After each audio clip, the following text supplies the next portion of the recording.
What a game. Gio almost texted you 10 times during the game. Oh, man. I can't believe it. Every time Ibuka made one of those catches, I was going to be like, holy cow, did you see that? And I was like, of course he saw that. Why might I say, did you see that? And I'm like, I'm just not texting. He's so good. He's really good. I mean, he really is. Like he's really good, and it was just a great game yesterday. I would like to not win in the last minute of every game. Yeah, but look, if it happens, it happens. I'll take it. Right, and you're looking at the clock. You're like, all right, Baker has enough time. Yep. You know what I mean? I don't think there's a more clutch QB in the entire NFL right now than Baker Mayfield. So calm. Yeah. So he knows what he's got to do. And how about McLaughlin, who wasn't going to play? Wasn't going to play. Was sick. It was a game time decision for him to play. And then him coming through in the clutch, you're like, wow, that's pretty impressive. They all kept saying in the post-game interviews it was his flu game, like Michael Jordan. Mm-hmm. Right, yeah. Because I guess he had some stomach virus or something. That's why he wasn't. We all got it, Jim. He went on the injury report, but he was, questionable at some point. Yeah, how about the punter, though? Oh, yeah. That kid was great. Yeah, he's just really good. Gio texted me, and he goes, I don't understand why McLaughlin's not on there, whatever. And I go, he's sick. I think he's out, whatever. And then he wound up being, and I go, they said he was going to be out, so I guess it was just a really game time decision. I don't even know who the backup kicker is at that point. No idea. That's what I was thinking. I don't even know who the next guy is. How'd you do gambling wise? I did pretty good in play stuff, like the in game betting. Right. I made almost Are $3,000. you serious? Yeah. What? I did kind of okay. So it was funny, and I posted this, whatever. You know how you can bet on what the next drive's going to be, this, that, whatever. Yeah. So I was like, all right. I think Rashad White is going to score this touchdown for the Bucs. I think they're going to drive down. I think the Bucs are going to score, and it's going to be Rashad White. So I took Rashad White to score the touchdown on the drive, and for the Bucs to score a touchdown. Rashad White scores. I get paid. I go, why didn't I get paid on the other thing? It's supposed to be $504. Right. I look at it. I hit for the Seahawks drive. I went, are you kidding me? But guess what the Seahawks did?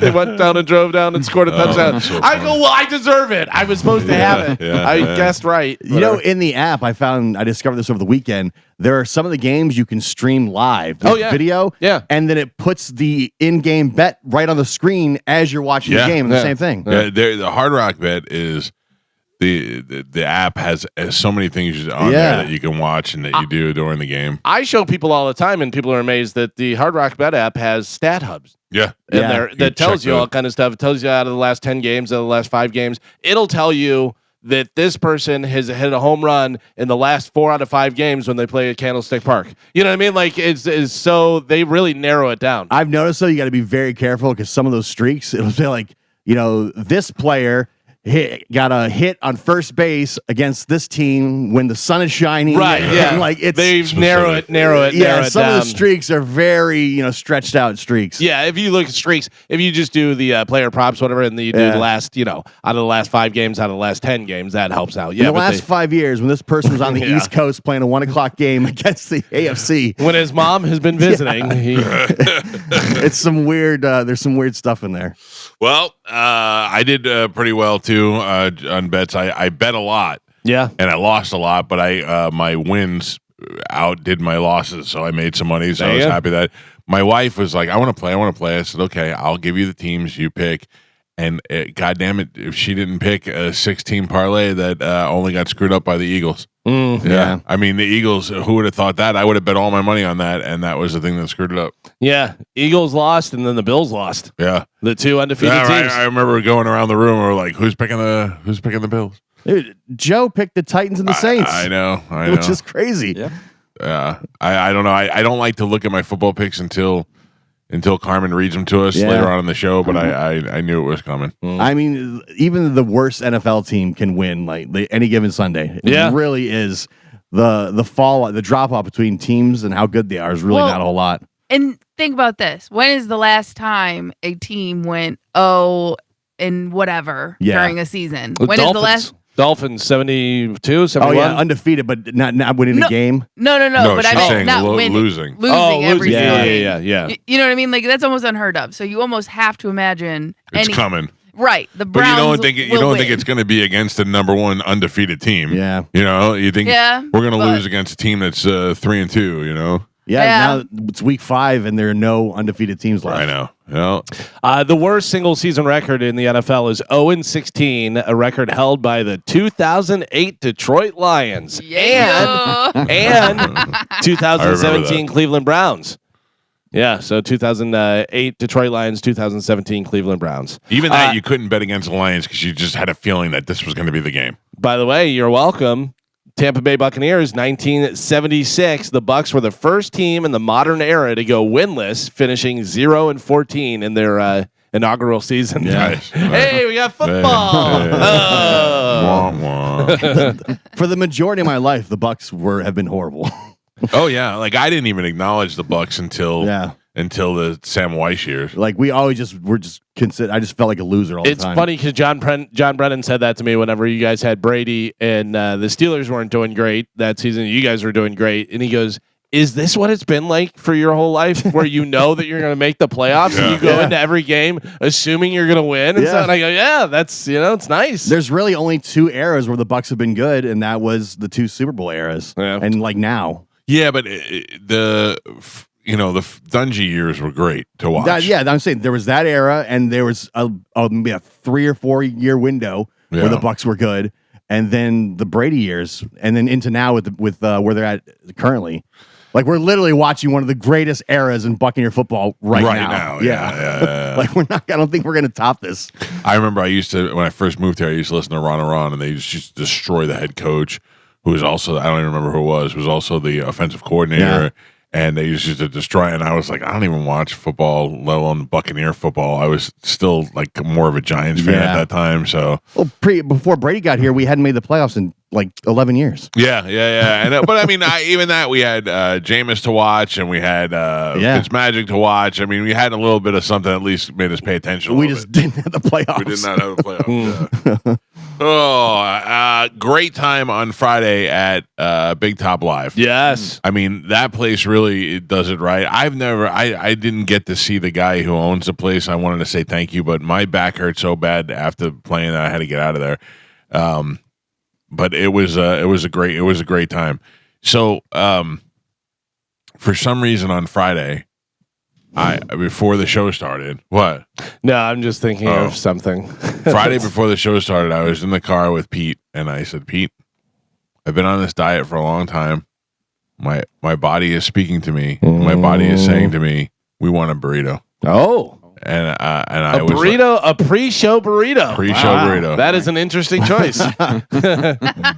By far one of the worst decisions I've ever made in my life. It's so funny because my buddy Pete goes, "You're going to eat before the show?" And I go, "Eat before the show? No way. I can't eat before I play drum. I'd be puking all over the place." I had instant regret, Calvin. The minute I ate it, I felt bad. Taco Bell? Taco Bell. I felt bad. I felt bad that I cheated on my diet. I felt bad that it was sitting in my stomach. I felt bad that I would not go away. I just thought I wanted to throw it up. It was the best and worst thing I could have ever done, because now when I think of Taco Bell, I just think of being sick.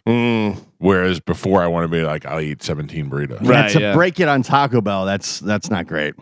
Well, like you could have had something so much better if you were going to go off. Yeah. Well, I wasn't trying to go crazy. I was like, I just want to have an urge for a burrito. I'm just going to eat the burrito. Yeah. But I feel like if you would have, mom and pop burrito a little bit better, Taco Bell, it seems like it's just a real gut punch, Crunch for time, I was in the car. No bread bandits. And I actually said, does this now open up the floodgates for bread bandits? Oh. I said, how dare you? How dare you even shut it down? I immediately ate that burrito, instantly regretted it, and then went right back on my diet right afterwards. I was like, terrible. Did you hear about my drama before the show? Oh, I did. Oh, no. One of the best lines Galvin's ever said. So we are driving down there. Me and John Brennan are driving down, and I get a phone call from Tom, who is setting up all our equipment and stuff and everything. Hey, boss. Your boss too? Yeah, calls me boss too. Yeah. Oh wow. Hey, bosses. I forgot one of your drums. And I go, "You forgot one of my drums? What do you mean you forgot one of my drums?" "I took the guitars out for the rehearsal, and I think I left it." And I go, "Which one?" I don't know." And I go, "What do you mean? I go, "Is it the snare drum? Yeah. If it's the snare drum, I have another one with you, so you should be able to." Important information. I don't know. Let me hold on. And then sends me a picture of my floor tom. And I go, do you have that, or is that one missing? I'm not sure. And I'm like, I'm trying to drive. I'm driving 80 miles per hour. I go, John, can you talk to this idiot? Oh. So back and forth. He doesn't know which drum is which drum. I go, is it the floor tom or the rack tom? I go, does it sit next to me? Does it have my stick bag on it? Like, you know which is which. Is this the first time Tom set the drums up and been in charge of the drums? No, thank you for asking, Gio. He's been doing it for about 12 years now. Oh, okay. All right. I was trying to get some context. Yeah. So I go, all right, I think there's a Guitar Center. I don't know whether I can rent one or something. I go, ask the venue if they have any drums there. I go, they may have a kit in the back or something, whatever.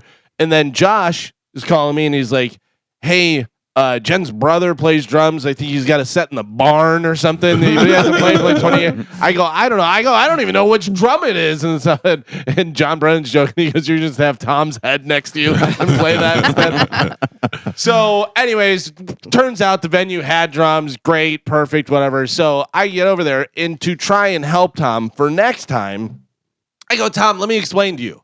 I go, this is a floor tom. This is a rack tom. This is a retard tom. And I pointed at him. I go, you dummy.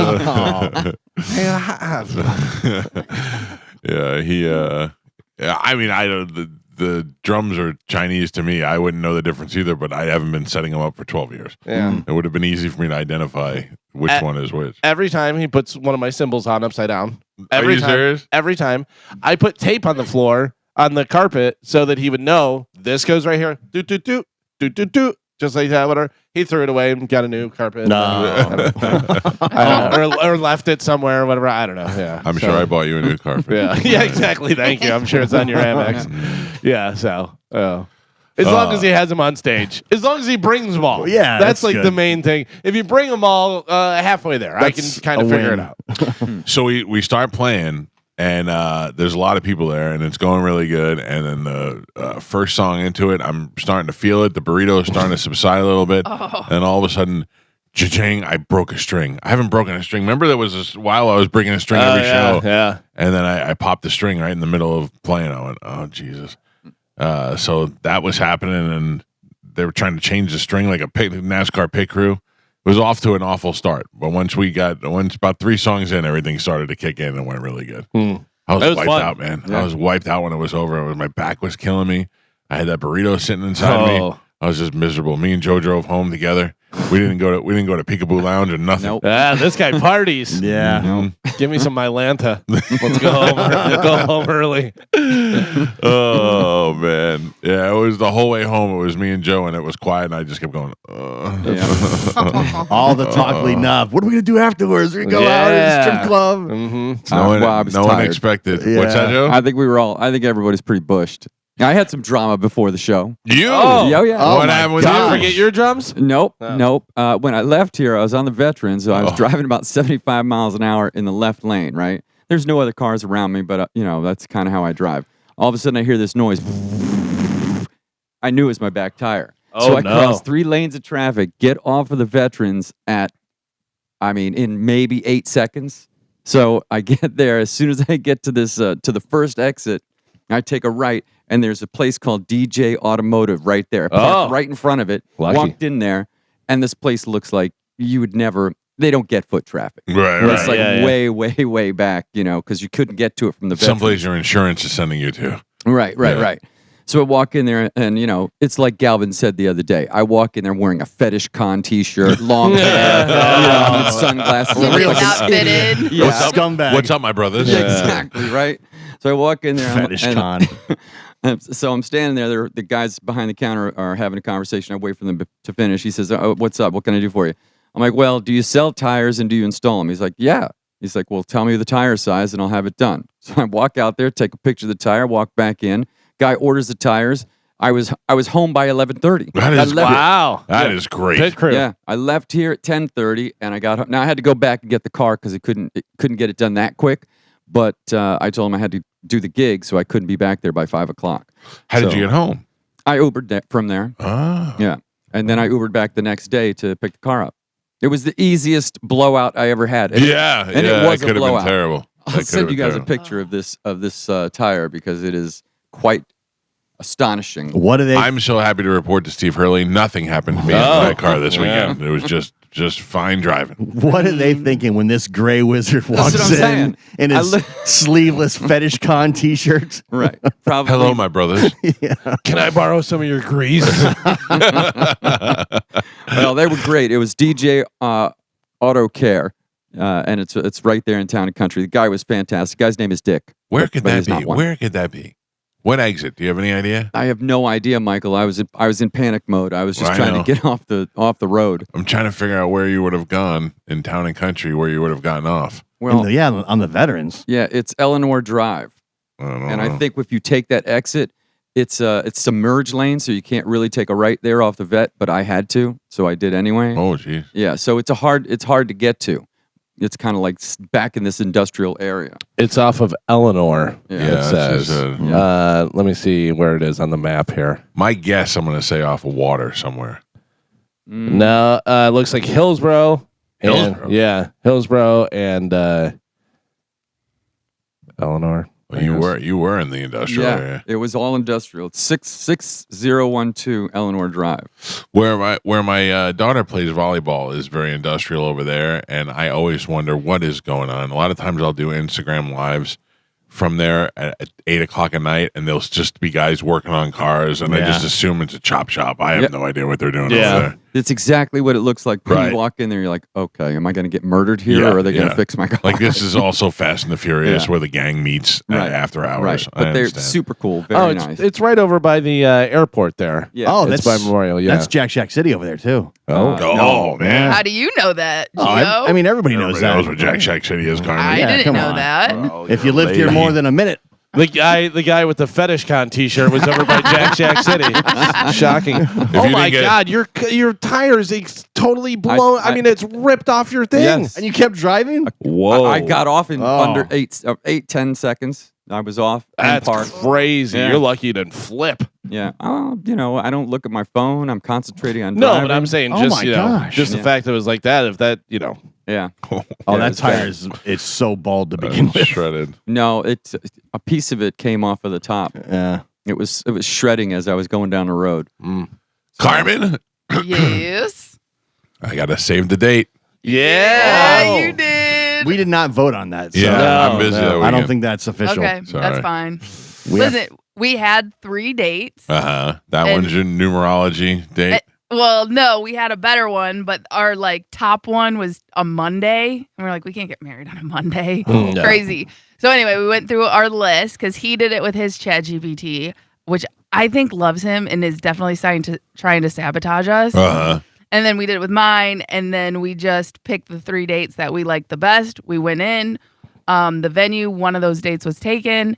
And I personally like this one the best. So this is the one that we wanted. So it just kind of worked out. It does work with our numerology and our signs and everything. So stop. But So also, dumb. listen, I love that man. But also, that is exactly 6 months from the day he proposed. Oh. So it also 666. Need a little more time. Oh my God. No. Marrying the devil. Yep. Six is our number, is our couple number. Yeah, if you're the white devil. How do you know that, Carmen? Because he's we asked ChatGPT 1, but his life path is a 1. Mine is a 5. You got it. It's like, are you going to be on Sad Weirdos on Saturday? Yeah. No, I am not. But listen, Did the universe tell you this? But for because Chad and I are not planners, right? Every vacation, every trip we've ever done, I've used ChatGPT or just Instagram to figure stuff out. Yeah. I am not a planner. So, and neither is Chad. So honestly, we asked ChatGPT to make us our color palette and everything. Why don't you just marry ChatGPT? I might, because it's literally planning our wedding. ChatGPT. Yeah. Gio and I both came up with that at the same time.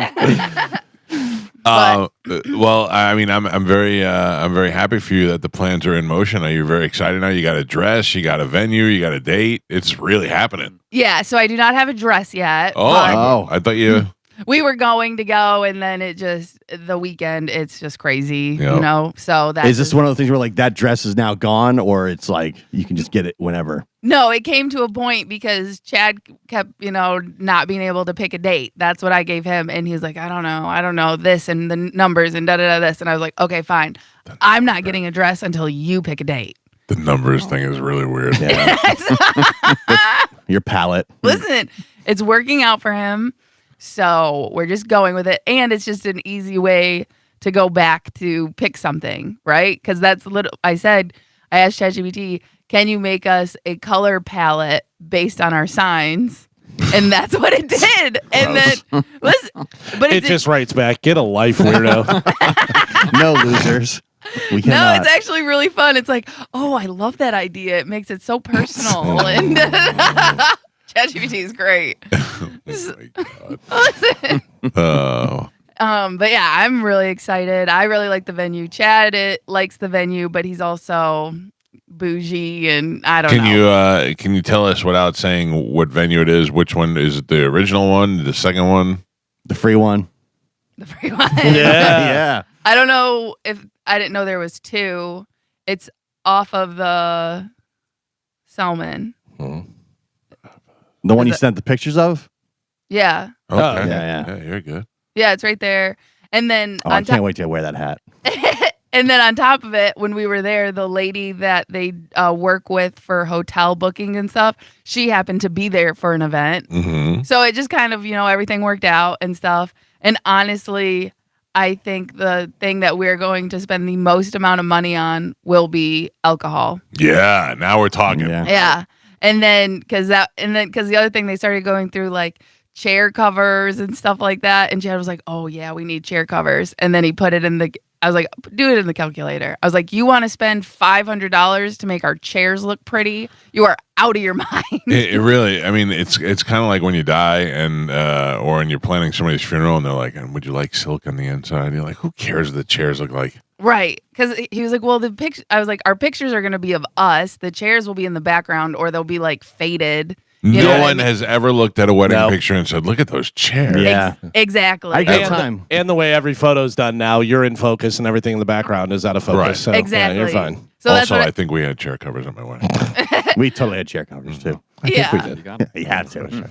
Listen, like I said, I don't care. I'll say it. I'm cheap. I'm not spending a ton of money. Carmen, if I walk into your wedding and there's no chair covers, I'm just going to go, nope. I'm just turn around and walk out. What am I supposed to stand the whole time? What is my suit jacket supposed to touch the chair? Gross.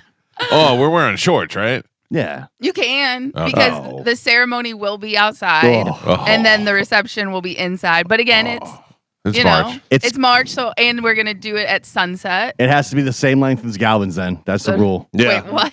Galvin's. Yeah, the actual wedding 30 ceremony. seconds, in and out. I think it was a minute 29 was my whole thing. I think, and maybe even less than that. The guy just goes, you good? You good? Yeah. High five. Yeah, because we asked him, we were like, what's the typical? He's like, it's really up to you. He's like, I've seen them as short as 5 minutes. I've seen them as long as this. I was like, yeah, probably like 5 to 10 minutes. And even that's like long. Yeah, listen, that's probably long.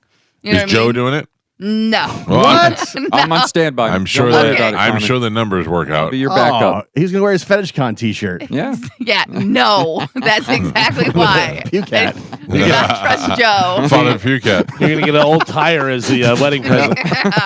Joe gets up there and he goes, ladies and gentlemen, it's no hat day. It's no hat day. Oh, Carmen, I'm excited. All right, so what are we dancing to? We are not dancing to anything. Well, there's a father-daughter dance. It's tradition. Yes, and I will be dancing with my father. That guy, huh? All of a sudden, he's back in the picture. He's been in the picture for What if he doesn't show up? He will show up. I know he will. But now, just keep in mind, your dad's been mad at me for like 15 years because I called him up and told him that you were dating a black guy. And now you're marrying that black guy. Yes. I'm going to go up to him and I'm going to be like, David. You're not allowed to speak to my dad. Yo Sabo. Yo Sabo, David. No, but I will say, because like Chad's mom is not going to want to say anything. I don't think my dad will want to say anything. Speak now or forever hold your peace. So you may be able to give like a speech. Oh. Don't make it like you're doing me a favor. Yeah. I'm there for you. I know, but you're not walking me down the aisle. You're not Also, dancing. you can't stop me from making a speech. All I gotta do is get up and bang the glasses for a couple of seconds. Everybody pays attention. Yeah. Right. Don't make it like you're making a special day, and don't be like, hey, we're gonna let you do a special reading to the Corinthians. I'm not doing that. No, absolutely not. Listen, Chad and I, we're not religious, so there's going to be no reading of any sort. Yeah. It's literally going to be, do you guys want to get married? Yes. Okay, you're married. Yep. All right. So do you got a number now, amount of people, since you have a venue? So we're working on our list right now. Ooh. My list is up to like 41, 42. Like, does Johnny B get to go? No. Right now, he's Johnny B out. That's where we're at right now. Johnny B's out. Skankfest in. Carmen's wedding out. What if we get Vasani to sponsor your wedding? Then could Johnny B go? Oh my God. I can't imagine. Wow. I don't know. Like I said, we're adding people, but again, who's like a one that's hurting you right now that you have to say no to? No one. I don't care. This is my wedding. It doesn't bother me. If Monica in? Monica's in. I yes. believe Carmen once said, know your role. Yeah. That's right. Well, and also I stand by, if you got married while we were both working here and I wasn't invited to your wedding, you're not invited to mine. Yeah. That's a very simple rule. She doesn't work here anymore. Oh. But Today's her birthday. Yeah. Okay, happy birthday. Monica. But yeah, what about Dizzy? In, out? That's one that's going to be decided on like the Chad and mine together list. Oof. Wow. Mo? No. Spike? No. Mo is a no. Drew? No. John Senning? No. Oh. He got married and I didn't go to his wedding. It's true. I'm just asking. Good call, Carmen. Good call. Listen, it is the show. John Brennan, Monica. Mike Cernak. Mike Olivero. Mike Olivero. Jojo. Dylan? No. Oh. He said Cernak, so I figured, Well, again, you have to think about it. Cernak and I are like, we work very closely together. Yes. He's sometimes the only person I see in a matter of months here. Lucky you. You know what I mean? But like, he is someone that I see on a daily basis. Right. Open Mouth Sally? No. I just told you, everybody. Oh. That's my list. JoJo. Yeah, JoJo's fine. I'm not listening. Yeah, you suck. But because that's the other thing, like that's what the bar tab and food tab is based on, the amount of people. You know what I mean? Do we get to bring a guest or are we solo? You get to bring a guest, yes. I'll bring Bobby. Well, he's invited. Bobby and Johnny B out. Well, Robert Kelly said he wasn't going to come. He was just going to send a gift. So I'm sending a lot of invites like that. Hoping that they don't show up. Yeah. Would you like Mike Allstott to come? Yes. Tony Burton is on that list. Oh man. Like there's a lot of people who are getting invites that I know aren't coming. Tony will show up. That's true. Tony would probably come. That's fine. That's a great, you know what I mean? That's a good one. And I've known Tony. He was like one of the I met him like my second day here. Yeah. Are you inviting Pete? Yes. What about Galvin's Pete?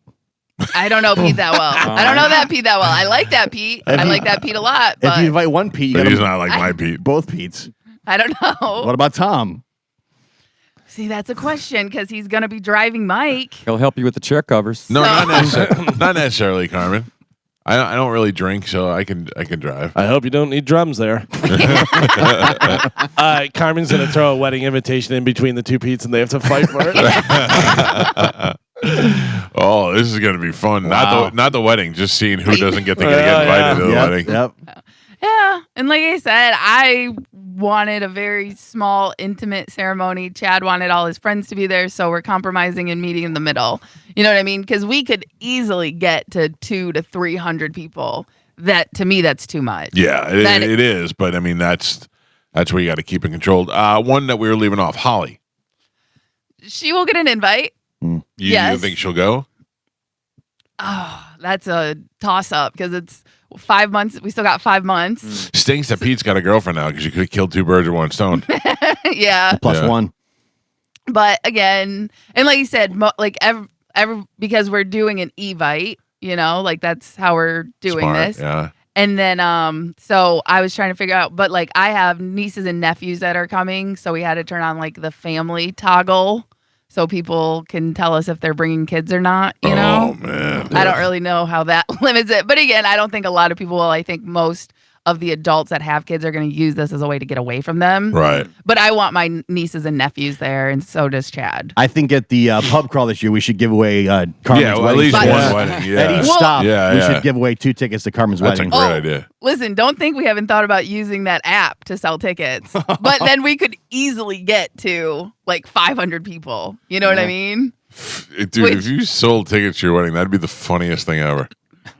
I'm trying to pay for this. I'm going to bring Medicine Man as my +1. No. Yeah. See, that's the thing. Yeah. That's the problem. I mean, we got to let Love Tiger come to the wedding. I'm bringing Blaine and the pig. Yeah. Absolutely. See, and this is why we're not selling tickets. You would not let Love Tiger into the wedding? You guys ruin everything. He loves you. Oh, hey, Carmen. Yeah. Oh, yeah. Love Tiger is going to speak up if they say forever hold your peace. He's like, I have something to say. I played a song for you on the 80s DJ Hour. That's the thing. You can't have your exes and you can't have people that love you. So I'm sorry, Love Tiger. You should have Love Tiger DJ your wedding for free. Actually, I just got a text from someone offering to DJ the wedding. Ian? So that's perfect. Yep. Because like I said, I am trying to cut corners, save money any way I can. DJ Ian's good. Yeah. A lot of Earth, Wind, and Fire. That's fine. Love Tiger would be so excited to be there with running water. Like, that would be such... Thank you, Carmen. I pooped 3 times. Oh. Yeah, no, like I said, I don't want to get overwhelmed. I don't want to be overwhelmed. I don't want this to be a stressful thing. I had a grand piano and a big entrance with stairs, and the doors were 14 feet tall when you came into where I got married. And I said to my wife, and I will hire a midget to open the door and welcome everybody. And she said, there will be no midgets. I said, this is something that I've dreamed of my whole life. The midget just welcome. And she looked at me and she said, this isn't a goddamn joke. This is our wedding. Oh, yeah. Okay. Be careful. Be careful. Yeah, great, so though. I understand how serious things are. Yeah. I would not attempt to invite an ex or one of the show people. to the Right. wedding. No, it'll be funny. Carmen will love it. Mhm. Yeah. Hello, Crazy Patty. No. Yeah, I'm telling you now, I'm not doing it. So if one of them show up, it wasn't my fault. Okay. Yeah. And like I said, I literally want it to be quick reception or quick ceremony party. Yep. That's it. We're not gonna do sit down eating. We're gonna do the food trucks, and while me and Chad are taking pictures, go grab a drink, go grab some food, hang out, and then when we get in there, they'll announce us. That's weird. So what are we gonna get tacos and eat it out of a paper dish? Yeah. I don't know, whatever the food truck serves it in. They might get fancy for that day, but we're gonna have like tables and stuff. You're not just gonna stand there. I'm already sitting in my chair with no cover. No covers on the chairs. Carmen, You know what? You guys are the worst. Carmen, the guy who wolfed down a burrito on his way to a gig wants to know whether he's going to be able to have some fine china. Okay. Yeah, I need. The guy in basketball shorts and the cutoff sleeveless shirt would like to know how Hey, listen. fancy it's going to be. Listen, I have something to tell you. It was 2 burritos. Oh, Yeah. I'm not surprised. Yeah. Nobody's Truth getting one comes out. burrito. Yeah. Nobody eats one. Yeah. All right, let's take a break and we'll get the show going this morning. We got Sporkle. When we come back, Harmon will tell you what we have to give away, a whole new week's worth of prizes.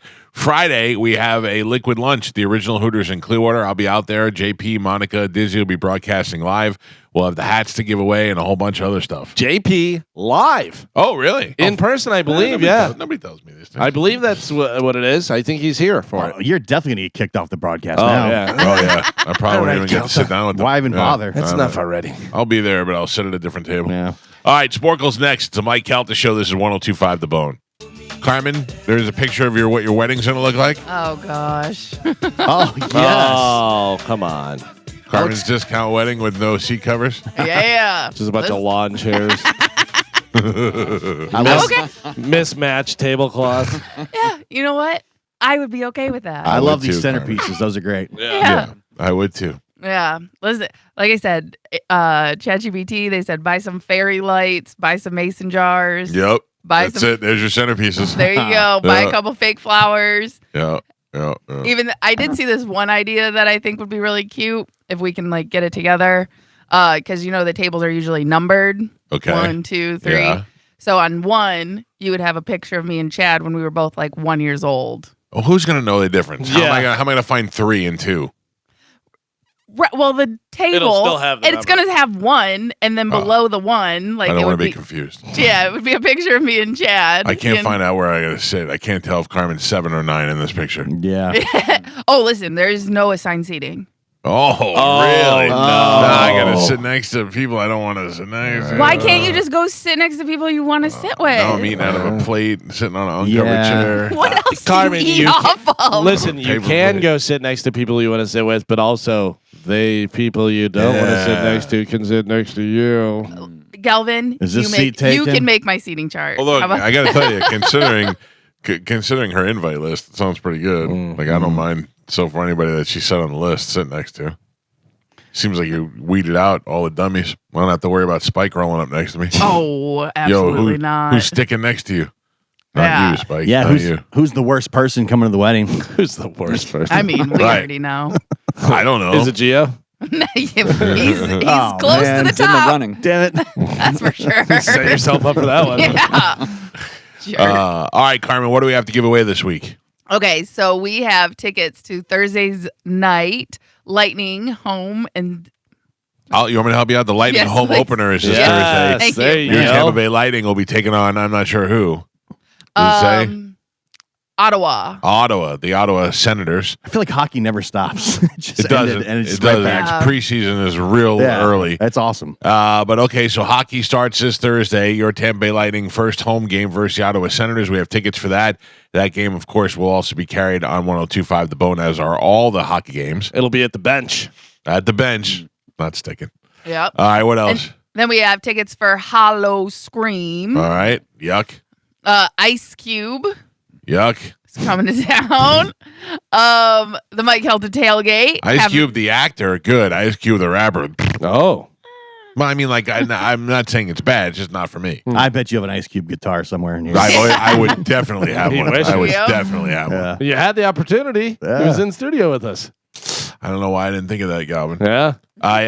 The amount of weird comments that came along with some guy is very mad at the wallpaper on the wall. He says Okay. the wallpaper is ugly. Mm. There is no wallpaper on that wall. No. So I don't know what he's talking about. This wall here? No, No, where the guitars are. The in there. guitars. Gotcha.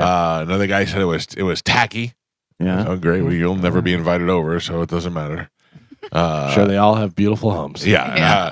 How does your wife allow that? I don't know, because it's upstairs and she never sees it.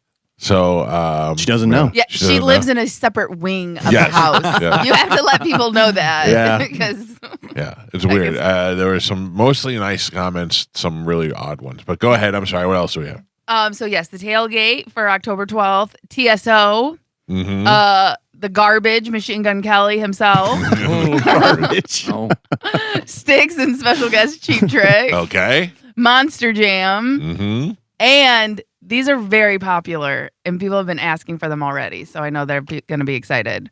Reggae Rise Up. Oh yeah. Everybody loves that. People That's love it. huge. I feel like that happens every weekend too. It does. It does. That is a weird thing. And Matt and Kim are going to be there. Mm. I think. Tailgate starts late. This is another 4:00 game. Tailgate starts late. We have Friday. We have the Liquid Lunch, the original Hooters, then a tailgate on Sunday. So Yeah. it's a big football weekend. So I'm I don't know if excited. I like the 4:00 games. I do for tailgate. Tailgate, yes. Yeah, for tailgate I do. I don't have to get up early and Yeah. I'm home before the game even starts. So all right, let's give that stuff away right now. A little bit of Sporkle. Here we go. Where we at rule wise and all that other stuff, wins and You're on a things. 1-win streak. No, Oh. not a streak. okay. All right, Carmen is the keeper of Sporkle. Pap is your judge and scorekeeper. Carmen, what are we playing today? Today we're going to be playing 2-word movies by actresses. So I'm going to give you an actress's name, and then we're going to go through about 5 or 6 of her movies, and you're going to give me the missing word from a 2-word movie title. All right. Okay? Yep. I don't like it. First actress, Julia Roberts. All right. Woman, Pretty. Mike. Runaway. Pride. Yeah, Gio, excuse me. 12. Monkeys? Ocean. Mike. Notting. Hill. Galvin. Brockovich. Aaron. Mike. Mystic. Pizza. River. Oh, yeah. Pizza. Gio. Your next actress, Jodie Foster. Driver. Blank driver. Jodie Foster. Fast. Jesus. Taxi. Yeah. Mike. Panic. Room. Galvin. Friday. Freaky. Mike. Inside. Job. Man. Mike. Malone. Bugsy. Mike. Nims. Labyrinth. Misses. Happy. Island. And Pap, we're halfway there. Damn it. Galvin and Gio both have 2 points up on the board. Michael is your leader right now. He's winning with 7. Oof. All right. All right, 2-word movies by actresses. Your next actress, Natalie Portman. State.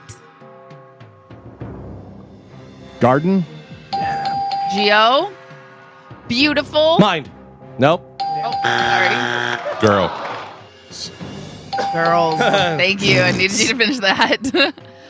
Swan. Lake. Oh. Black. Oh. Galvin. Mars. Attacks. Galvin. Oh. Really? Yes. She was in that? Mars Attacks. Yep. Highness. Your. Mike. Cold. Mountain. Galvin. We're on our next actress. We're on our last actress. Okay. Wait, what'd I say? Yeah. Last, next and last. Last one you say. The last. Yes, the last actress. All right. Last of the last. Yes. Meryl Streep. Room. Blank room. Oh. Meryl Streep. Oh God. Stanley's. Marvin. Marvin's. I knew it was something. Marvin. She. Devil. Galvin. Oh yeah. And Pap. We're on the last 3. Stupid game. Gio has 3 points on the board. Galvin has 6, and Michael is your leader. He's winning with 9. Oh, I need all 3. Shut up. All right.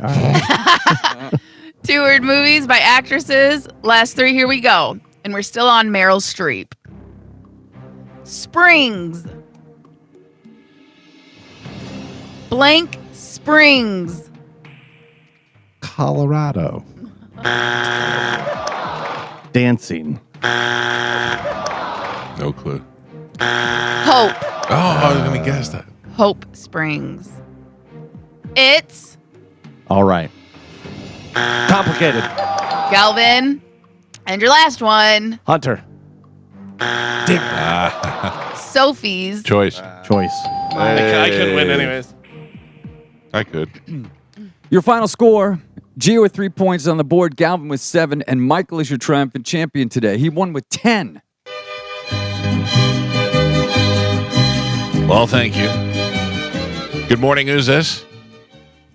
Good morning, this is Sean. Hi, Sean. How are you today, sir?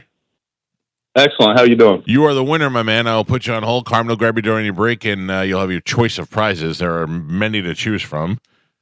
Please hold on and enjoy your day, sir. Thanks for listening.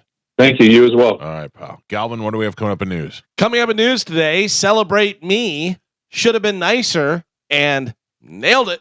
Nailed it. All right, Galvin, as your news. We'll take a quick break and dive right into that next. It's the Mike Calta Show. This is 102.5 The Bone. You have the hiccups more than anyone I've ever met in my life. You know why? Because I drink fast and a lot, like during the breaks, and I think I just swallow a bunch of air. Are you back Yeah. on the coffee? Yeah. Wow. Well, let's not chalk everything up to the coffee. Although today is going to be a very special day today. 3 burrito day? No burritos. Oh. No burritos. Okay. I will be trying a new coffee today. Oh, which one? Dutch Brothers. Yeah. Oh, good luck. Everybody is raving about it. Why? Is it hard to get into? We drove by there the other day, and I bet there was 50 cars. In Really? line. Oh yeah. And one of my wife's friends, they said they waited over an hour. Oh, I'm not doing that. Yeah. I can assure you that. I will drive by. If there is 2 cars in line, I will keep going. Yeah, you might get lucky, but Sunday it was literally. I bet there was 30 cars. Well, I will try it. I hear nothing but good things, and I will give it a try. So you made plant like that's a thing? I thought maybe they were bringing some by, but your family were like, no, just Monday, me. we should try. Yeah. Well, I'll tell you what happened. Yesterday, I was in the car, and my wife said, "Oh, my friend." So we were in Starbucks drive-through last week, and across the street, Dutch Brothers is in Visibility. And I said, "Is that a coffee place?" And my wife said, "It takes a lot of balls to open up a coffee place right across the street from a Starbucks." Sure. And we investigated, and it turns out it was coffee. Then people started talking about how good it was, and I said, "I don't know. People love that White Duck place," and that didn't do anything for me. And then my wife said, "I talked to," I don't remember who she said, my friend. And my friend said that Dutch Brothers was amazing. You have to try this and this. Yeah. I'm like, well, I only get one thing, but I'd be willing to try it. I said, so on Monday, I'm going to go by there, and I'm going to make it a point to try it out. I'm trying new things, Galvin. Okay. Today after the show, okay, like I don't really feel that good today. We almost didn't have a show today. I started to not feel good yesterday. My whole family's sick. Everybody's on Z-Packs, thanks to Dr. D. And I thought maybe we don't have a show today. And then all of a sudden, I just felt better. I felt great. I was like, all right, good. So I'm trying after the show. I think I'm going to go fishing after the show. Oh. And get out of the house for a little while, get in the sun. And on my way to the fishing, I'm going to go to Dutch Brothers. That's my plan. Fast forward to 10:05 and me sleeping on the couch. Right. Yeah. But at least I have plans. So, all right, ladies and gentlemen, time to check in with Galvin. He has today's news. And now, news with Galvin on the Mike Calta Show. What do we have in news today, Galvin? Today's top story, a U.S. federal judge has temporarily blocked the Trump administration from deploying the National Guard troops from Texas and California to Portland, Oregon. The decision late on Sunday comes after the same court denied Trump's attempt to deploy Oregon's own National Guard members to Portland. Portland is the latest Democrat-led city targeted as part of the president's attempt to address what he says is out of control crime amid protests over his administration's immigration enforcement.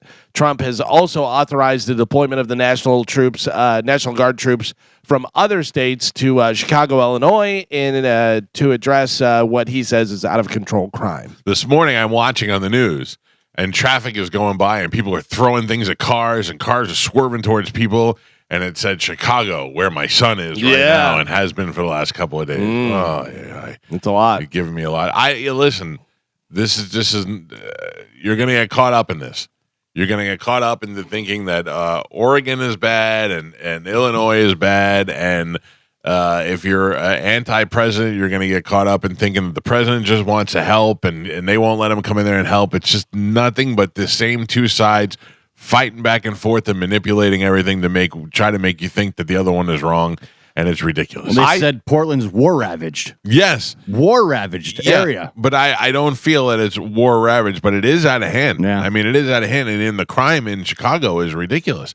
I mean, people are getting shot and killed every week now. If the National Guard being there is going to help, I don't know. What if Portland defunded the police? Wouldn't that be? Right. That was the whole thing. I saw videos, and I can't even tell who is police anymore, who's whatever, because everybody's wearing riot gear. Yeah. Like everybody is. I saw people arguing back and forth. This guy had a bullhorn, and there was a girl, and the girl's up in the guy's face. The guy's with the bullhorn, and he's like, get out here, you can't do it. And it just bear spray right to the face of both of them. Everybody has mace and bear spray now. I mean, a huge canister to just cover Blast. them. Like if he was painting a house, it would take like 3 swipes with that bear spray. What would you rather take, a rubber bullet to the chest or bear spray to the face? Oh, bear spray, I think. I think a rubber bullet. I saw it on Jackass. I remember the whole thing was like bruised, and I feel like the rubber bullet, you have weeks of pain. Yeah. Bear spray, you probably have a couple days. Bear spray hurts. Yeah, but depending on how fast you can get to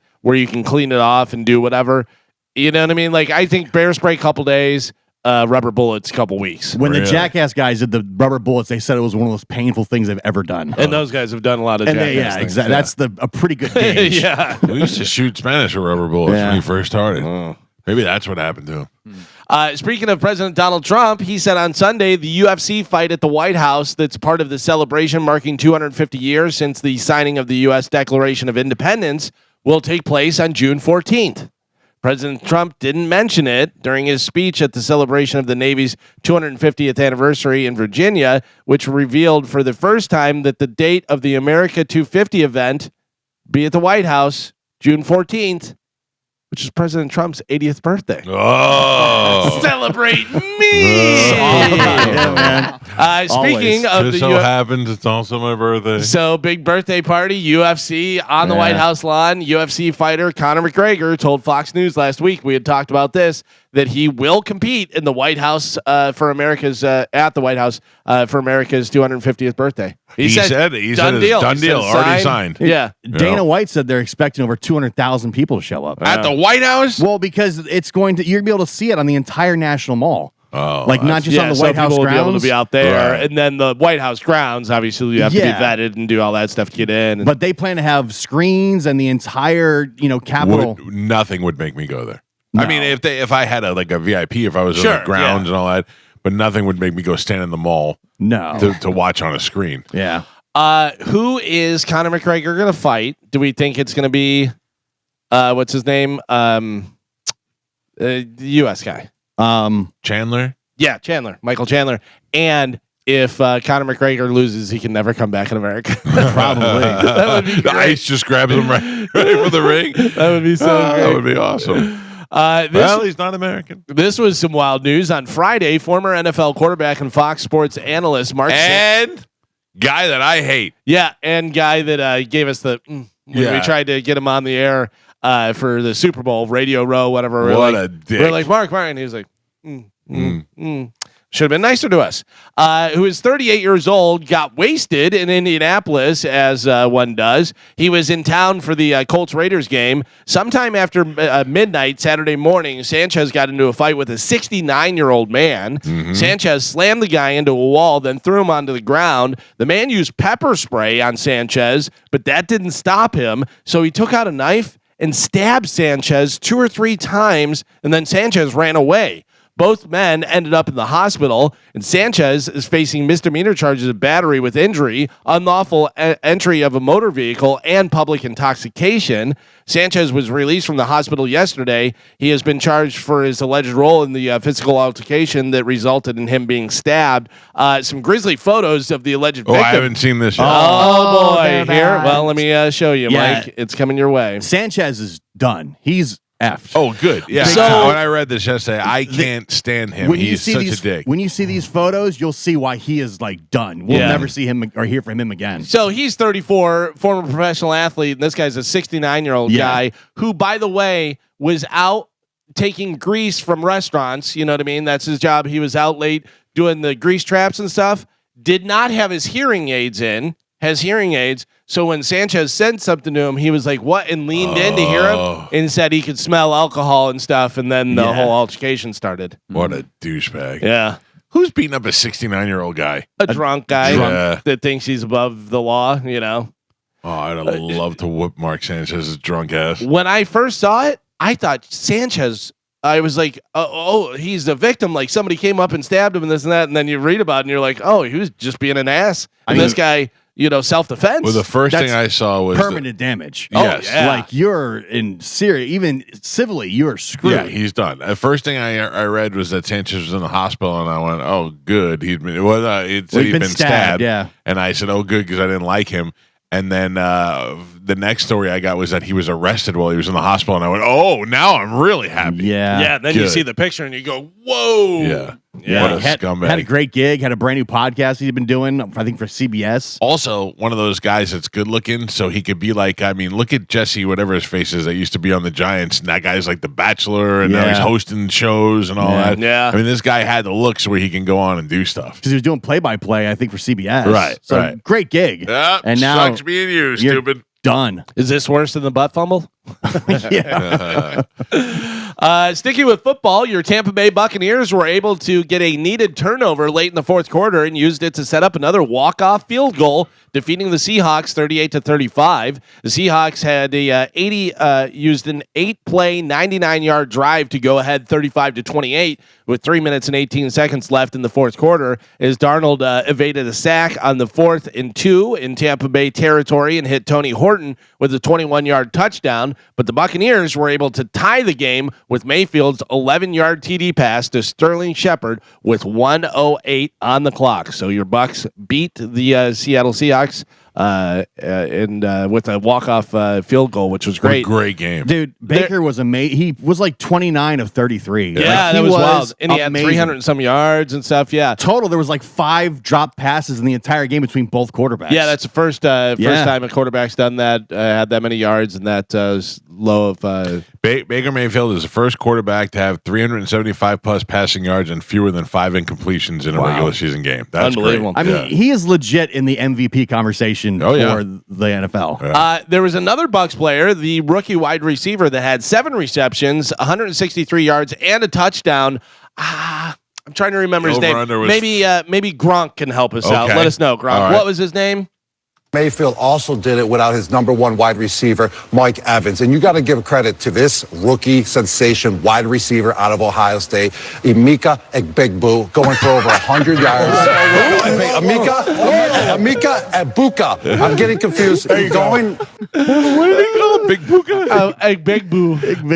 Emeka Egbuka. Big boo. Dude, you gotta love Gronk. I love Gronk. I love how immediately all the rest of the guys were like, "What? Who is it? What?" Now, how do you say his name? Egbuka is the way I. Egbuka. But none of the guys that announce it, they call him Abuka. They Yeah, don't none say of them had the Egbuka. G. Yeah, maybe. So I don't know whether the G is Emeka Abuka. Abuka, yeah. Yeah, no G. I don't know. Maybe, no G yeah. in the last name. But it's not Egbubu. I gotta hear that again. What is it? What is it, Gronk? Hold on. Oh, crap. Crap. Emeka Egbuka. A big boo. Egbubu. A big boo. I love bagpipes. Tonight is Monday Night Football at 8:15 on ABC and ESPN. The Jacksonville Jaguars host the Kansas City Chiefs. That should be an easy win for the Chiefs after this weekend. You never know. There's no easy wins in the NFL. No. Yeah. That's what we learned. You got the 49ers. You got Saints the Patriots. one, yeah. It's wild. It's going crazy.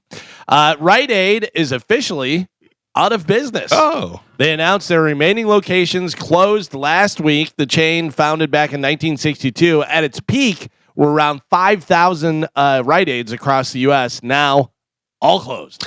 I don't know Rite Aid anymore. I mean, it used to be in New York, and we also used to go to Save On.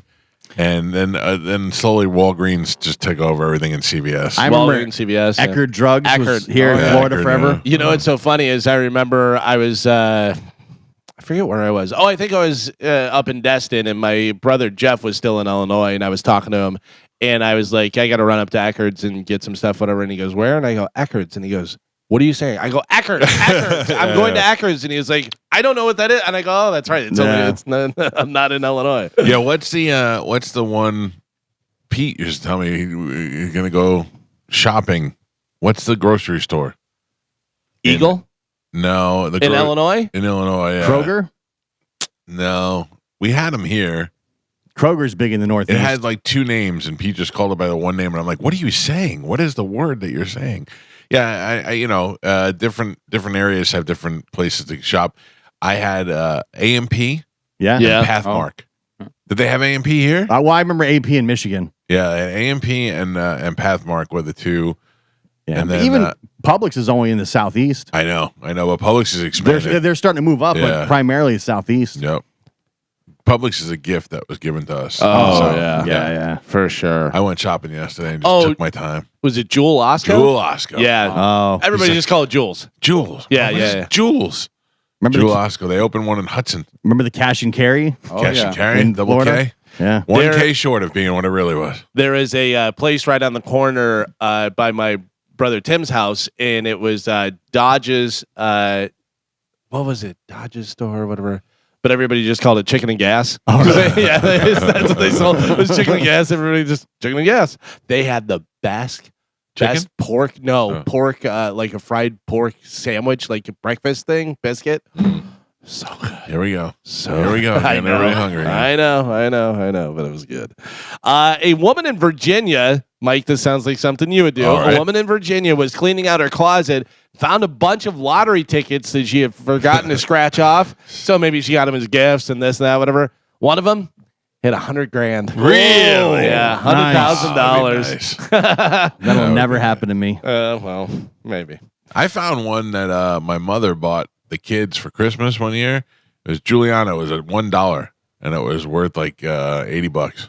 I was going to say, have you ever had somebody give a gift or know anybody that got a gift or anything as a lottery ticket, whatever, that won a substantial amount? Like they won $10,000? Not a substantial, No, but like hundreds. Yeah, a couple $100. Yeah. I think I told you this before. There was a girl whose father owned a Italian restaurant, Guglielmo's, and it was really good. And Teresa, the daughter, used to come in all the time to the bar, and it was her birthday, and all her friends were there, and they gave her a scratch-off ticket, and she won, I don't know what it was, $250,000 or something. Oh, So, wow. yeah, like a really good Right. amount. You can claim it at your mama's house. This and that. It was a fake ticket. She cut every one of those people out of her life. Yeah. Yeah. She Who does never that? talked to him again. Who does that? She was so mad. That's such a scumbag thing to do. Oh, she was so excited and then read it and didn't even get mad. Like, didn't like show that she was mad, whatever. She turned it over and just stopped. I'm done. I'm done with you people, whatever. Because then I remember talking to her about it, and she goes, "No, I don't hang out with any of them anymore." She goes, "Who would do that? That's the dumbest thing in the world." And I was like, "I completely agree with you. That's not a good prank." That's not cool. Because what do they feel afterwards? Nothing but just sadness. Yeah. Yeah. Happy Right. birthday, idiot. Right. That's terrible. What if you give people used gift cards for a gift? Like a Chili's gift card that's only got like $1 on it.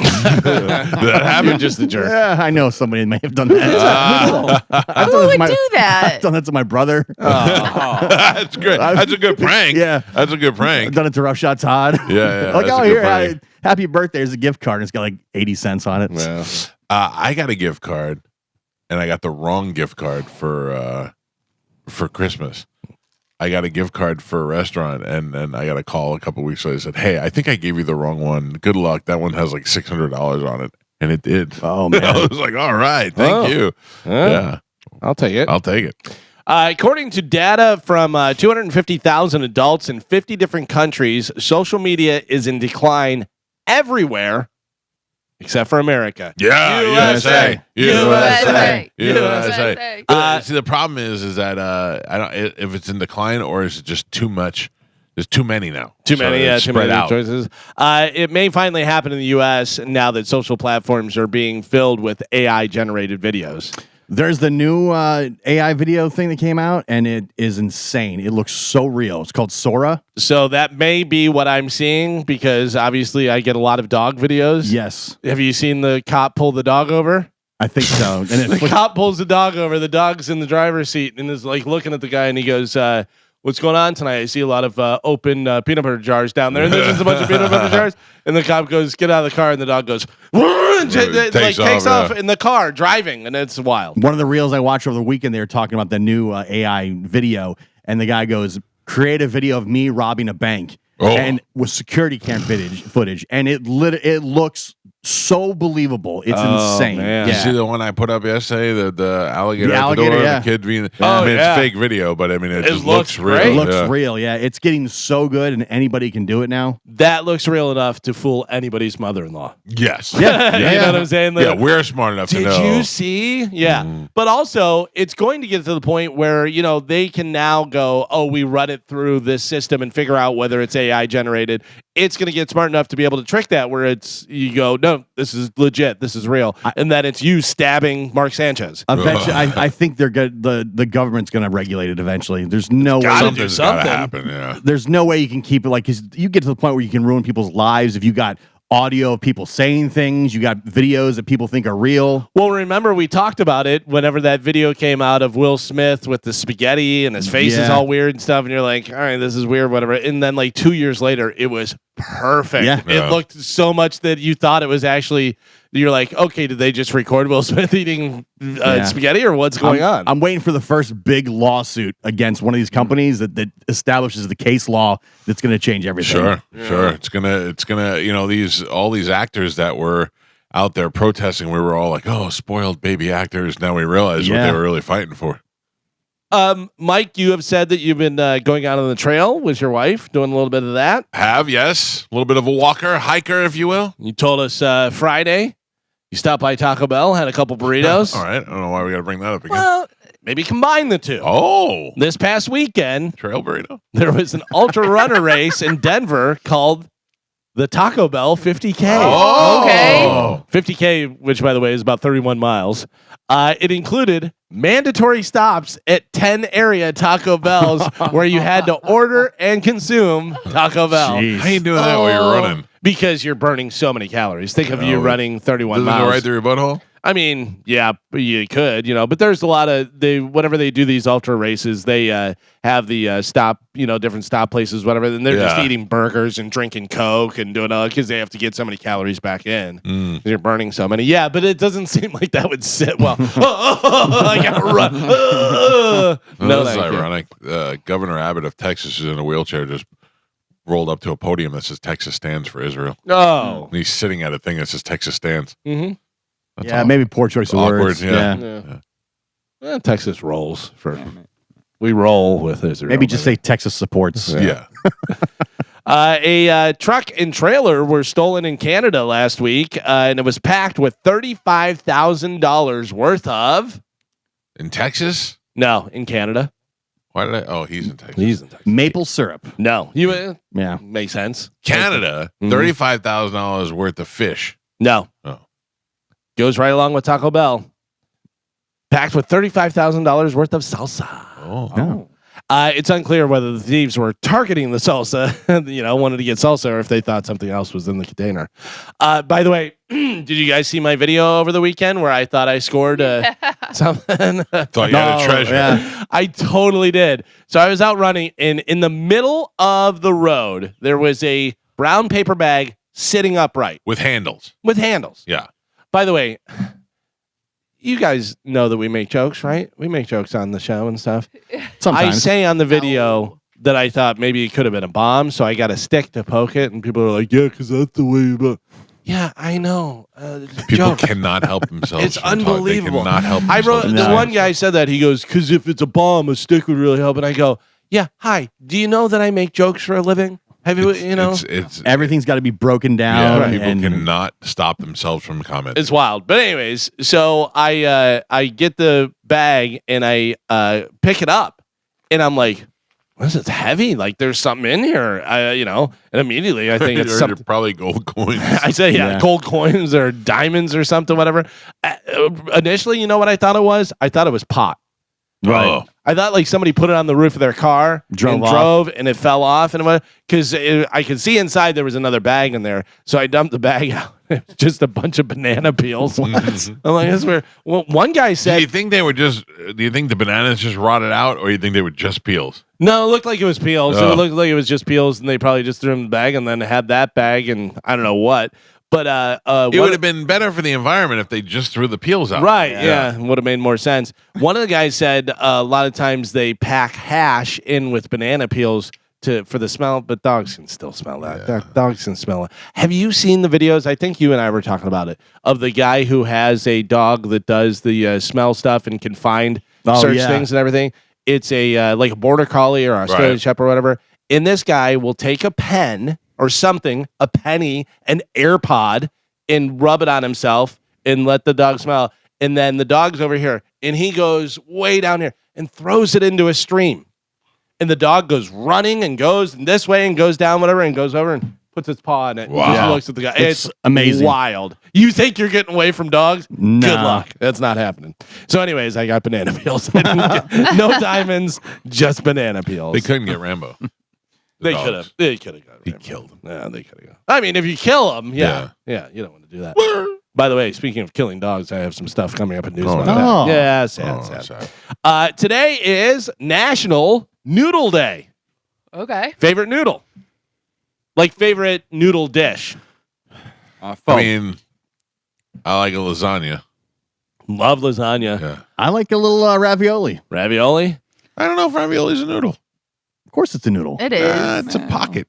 It's a Yeah, but pasta. if lasagna's a noodle, ravioli's a noodle. No, lasagna is Big a noodle. flat noodles made into a thing. No, 100% a noodle. You're a pocket. No, it's I don't know. I don't know whether the it's same I'm noodle. siding with Mike. I don't know if guys that's a are out of noodle. your goddamn mind. Listen, I like pasta. ravioli. It's pasta. It's pasta. I don't know if it's a noodle. It is a noodle. I would go lo mein. Oh. No, man. I do not like the lo mein. Oh, really? Yeah, Mm-mm. no. I enjoy the lo mein. Chinese spaghetti. Yeah. I like angel hair Yeah. with a lot of butter Yeah. and parm. Okay. And some red chili flakes. Oh, cut up some yeah. onions in there? That's it. Yeah. Yeah. Now you're Real talking. quick. Good morning, Bailey. Well, good morning, Mike. Hope you're having a great start to your day. All right. Let me know what's on your mind or what we're getting into today. Would you consider ravioli a noodle? Yes. The classic ravioli debate. Well, I'd say ravioli is definitely part of the pasta family, Yes, which means that's what it's I a type of filled pasta, and pasta is basically noodles, right? So yeah, I think ravioli Boom. can definitely count as a noodle in the grand pasta universe. What do you know, whore? Oh my God. I accept your apologies. Thank you. Ooh, who did I call by accident? In a broad sense, ravioli can be considered a type of noodle, but it's more specifically a type of stuffed pasta. The term noodle is often used broadly to refer to any kind of boiled dough, including pasta. Thank you. Pasta versus noodle. Lines are often blurred. Can I just tell you? Either way, I want lasagna now. Vindicated. I have this guy who emails me every day, and he just sends me the most random things. He just wrote, Cajun chicken pasta is pretty good. It is. I mean, is he wrong? No, but I don't know where that applies to the situation whatsoever. But Maybe he thinks you need suggestions. I don't know. Okay. Diddy was sentenced to 50 months in prison, so just over 4 years. He was also ordered to pay $500,000 fine and undergo a 5-year supervised release. Prosecutors were asking for 11, so they got a little over 4. I was surprised. I think it's ridiculous. I don't understand. Am I wrong, or did he get 4 years on top of what he's already served for bringing hookers in over state lines? But I think what Carmen said is definitely right, just like they did with OJ, where they couldn't know, get but him you on the- can't oh, do no, that. You're you not can. supposed You to can't do that. But apparently you can. You can. And They're again, punishing him for a crime he got A off on. different, yeah, exactly. but again, that's why they say he could get 5 to 10. So technically, even without the other crimes, that he could have got more. Yeah. You know what I mean? So Yeah, it's not like they're making up the sentence. That's what the sentence. That's what it is for that crime. I know, but Right. we look at we got Jeffrey Epstein, who had all these underage girls and was bringing them from high school to an island and all that stuff, and that guy got off way easier in the beginning than he did. Yeah. I don't know. It seems to me that this is a. I mean, if you were going to get 11, it was the max, and you got half of that. That's still pretty good. This Right. is a victimless crime. He did not. it's not a victimless Who is the crime. victim? The hookers. The prostitute. How? They're the ones. They put themselves out there for hire. I Not don't think- all the time. Yeah. In this no. case, he did. He was hiring them from a service. The only thing that he's committing the crime is because he brought them in over state lines. Right. That's not- it's he not even the- imported his hookers. Right from From it's- Jersey. and, or and wherever. it's it's like bringing a hooker in from New Jersey is like getting one from St. Petersburg. It's just as simple as that. It's not like he was bringing them in from 5 states away. It's just a half-hour drive. Yeah, because they're not charging him. I'm not defending him. I just don't understand it. I Yeah, don't understand it's it. weird because they're not charging him for having the hookers. They're not charging him for kidnapping them. It's not like he Right. took them and said, "Ha, I'm going to take you over here." It's Right. like, we're going this way, and they're like, "All right." There's no. I mean, we had talked about that he was forcing them into becoming sex workers, but there is no charges for that. Right. He's just getting charged with prostitution over state lines, which seems to me to be a victimless crime. Yeah. I don't know. It's crazy, and I don't like him. I think he's a terrible person. What do you think the appropriate sentence would what be? he's already served? Just the year in prison And the fine. and the fine. Yeah, anybody that gets in trouble for getting a hooker is paying a fine. Right. That's it. It's a victimless crime. You get two adults who want to have sex is okay, but with one that gives one the other one money, all of a sudden it's a bad thing.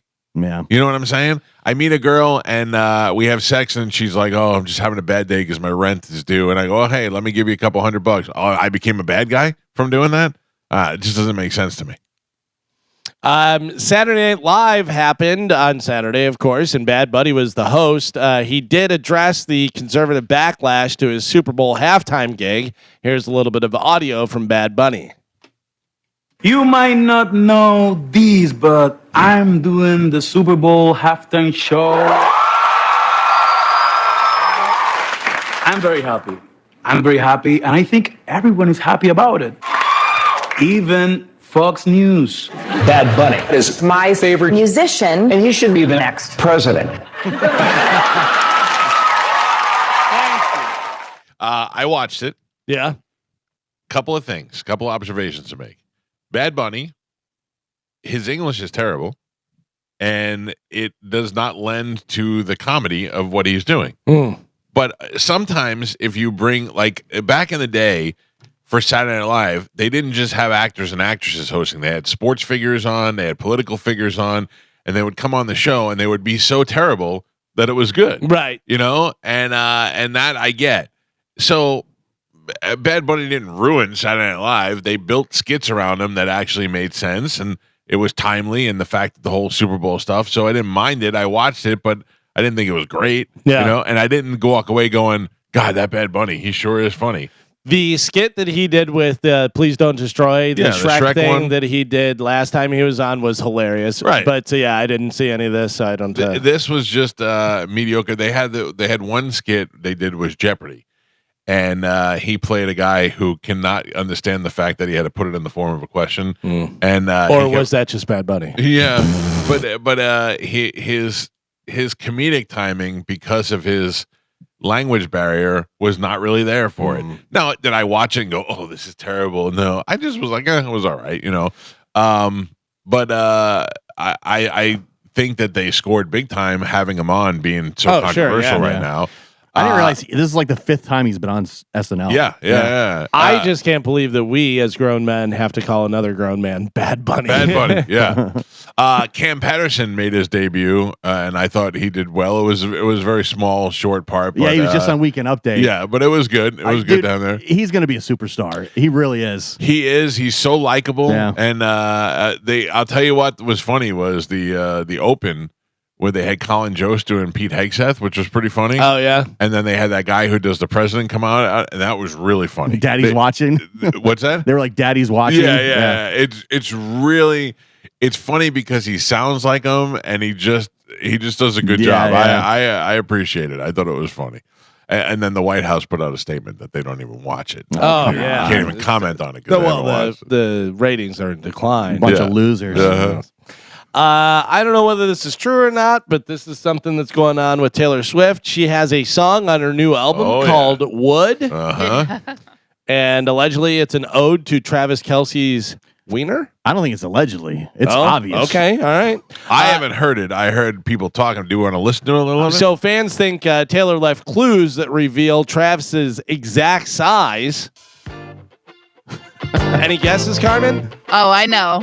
I've gone through the rabbit hole of this song. No girl's ever written a song about my penis. I don't know. Show you of that. I'm reading the lyrics and I don't know. So the clues in it are the song is 2 minutes and 30 seconds. That's how long it is. Well, in 230 millimeters or something like that equals 9 inches. Yeah. They're big in the numbers. And then So it's Carmen.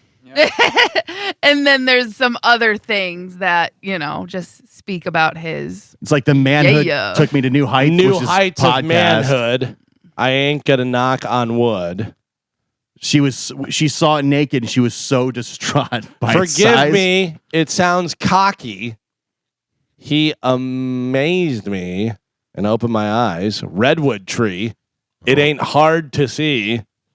His love was the key that opened my thighs. Taylor! How dare you, Taylor? Her father has to hear this. I wish my daughter hadn't listened to the song. All the girls are going to be singing this. Yeah. Listen, if you heard some of the stuff that Drake says, they don't listen to Drake. You think they don't listen to Drake? No, they when don't. you're not around, they listen to Drake. No. What? Now put a Drake song on. See if you can see their lips moving. All right. If they sing the word. I had a girl direct message me the other day, and she called me king. Mm-hmm. I didn't know I liked that. Yep. Oh yeah. Call me king. Yeah. Is that you call Chad king?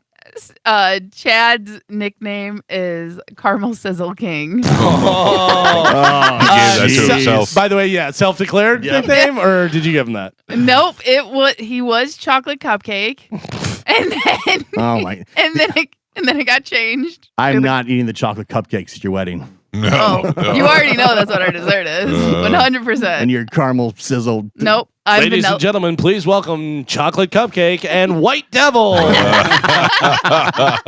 gotta have Galvin be the announcer. You have to. Okay. And well, there you go. So Wood and 9 inches for Kelsey. Surprised that he can run down the field. Must be nice.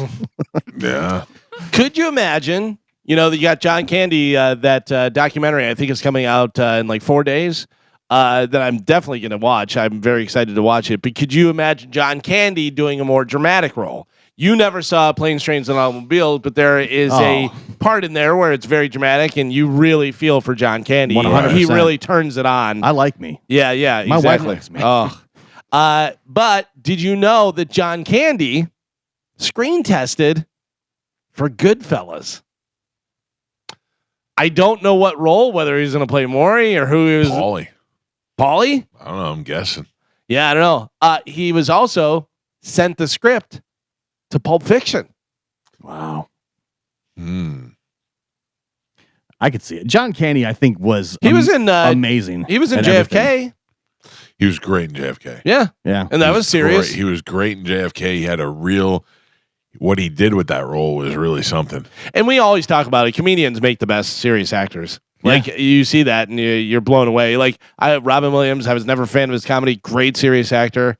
I think Jim Carrey does a great job with serious acting. I think in Goodfellas, there was a lot of fat white guys in tank tops, and he probably would have just been one of those guys. Unless they tried him out for a Paulie. I think Galvin's like, he could have been Maury. Yeah. Nah. Too just big. Annoying. Too big for Maury. Yeah. Maybe. I don't know. I mean, you're right. He could have been annoying like Maury. Yeah. I'm trying to see. Like just the annoying guy that's kind of out of place from the whole group. But the guy who played Maury was so good. Fantastic. So good. Yeah. You can't picture it otherwise. No. We all have that guy too in our lives who's a degenerate gambler who, like, sometimes he's cool to have around and sometimes you're like, get this ass. Yeah. It says that he did not have a role in the movie, but the director, Martin Scorsese, considered him for a serious gangster part. So I don't know. Maybe it was a character that never made it to this. Right, could be. Yeah. Maybe it was you wasted 4 aprons on this guy. What am I going to do with you? Yeah. How about this? We talked about this a little bit last week. Tyrese was on the run, remember, with his dogs and stuff? Tyrese Gibson turned himself into police and was charged with animal cruelty after his 4 mastiffs killed the neighbor's dog. So what? Why was he charged with animal cruelty, I wonder? I don't know whether he made the dogs, sicked them on them, or what exactly went down, but yeah. Is Tyrese the one that... Yes. That chick quickly threw up on? I believe so. Yeah, I think so. I believe so. No. Mark Chestnut? Tay Diggs. One of those handsome dudes. One of those black chocolate cupcakes. Yeah. Caramel sizzle. Yeah. Well, Carmen, if you were going to give us nicknames. Listen, if you were going to give us sexy nicknames, what would it be? Or write a song about us. Yeah. Open the thighs. Oh my gosh. I don't know. Mike's would be like burrito. Oh, wow. That's very sexy, but all right. I would call you chiffon. Chiffon. What's Gio? Oh, dirtbag. Oh, not very sexy. Joe? That's just mean. What do you got for Joe? Oof. Just good enough. I'll take that. Good enough. What am I, Carmen? What am I? Come on. You're good hair. Oh, good hair. Galvin with the good hair. Yeah. Good hair, burrito, and oof. And dirtbag. Dirtbag. Not quite caramel sizzle, but Right. all right. Yeah. Yeah, well, Joe, I'd call you the Gray Fox. I appreciate that. I'll Michael. give you Thank Gray Fox. We can't all be chocolate cupcake. yeah. Well, I had him as chocolate cupcake, and then we were at the school, and someone saw my phone, and the girls were like, "He's not chocolate, he's caramel.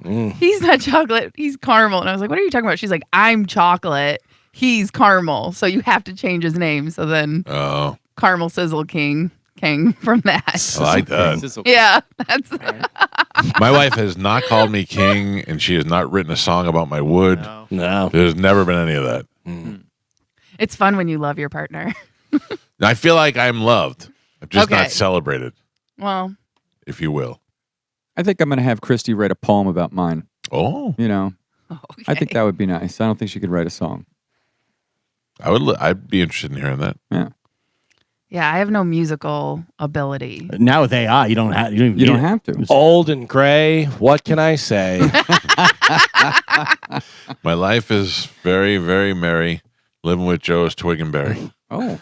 As the rum chata drizzles, my love for him fizzles.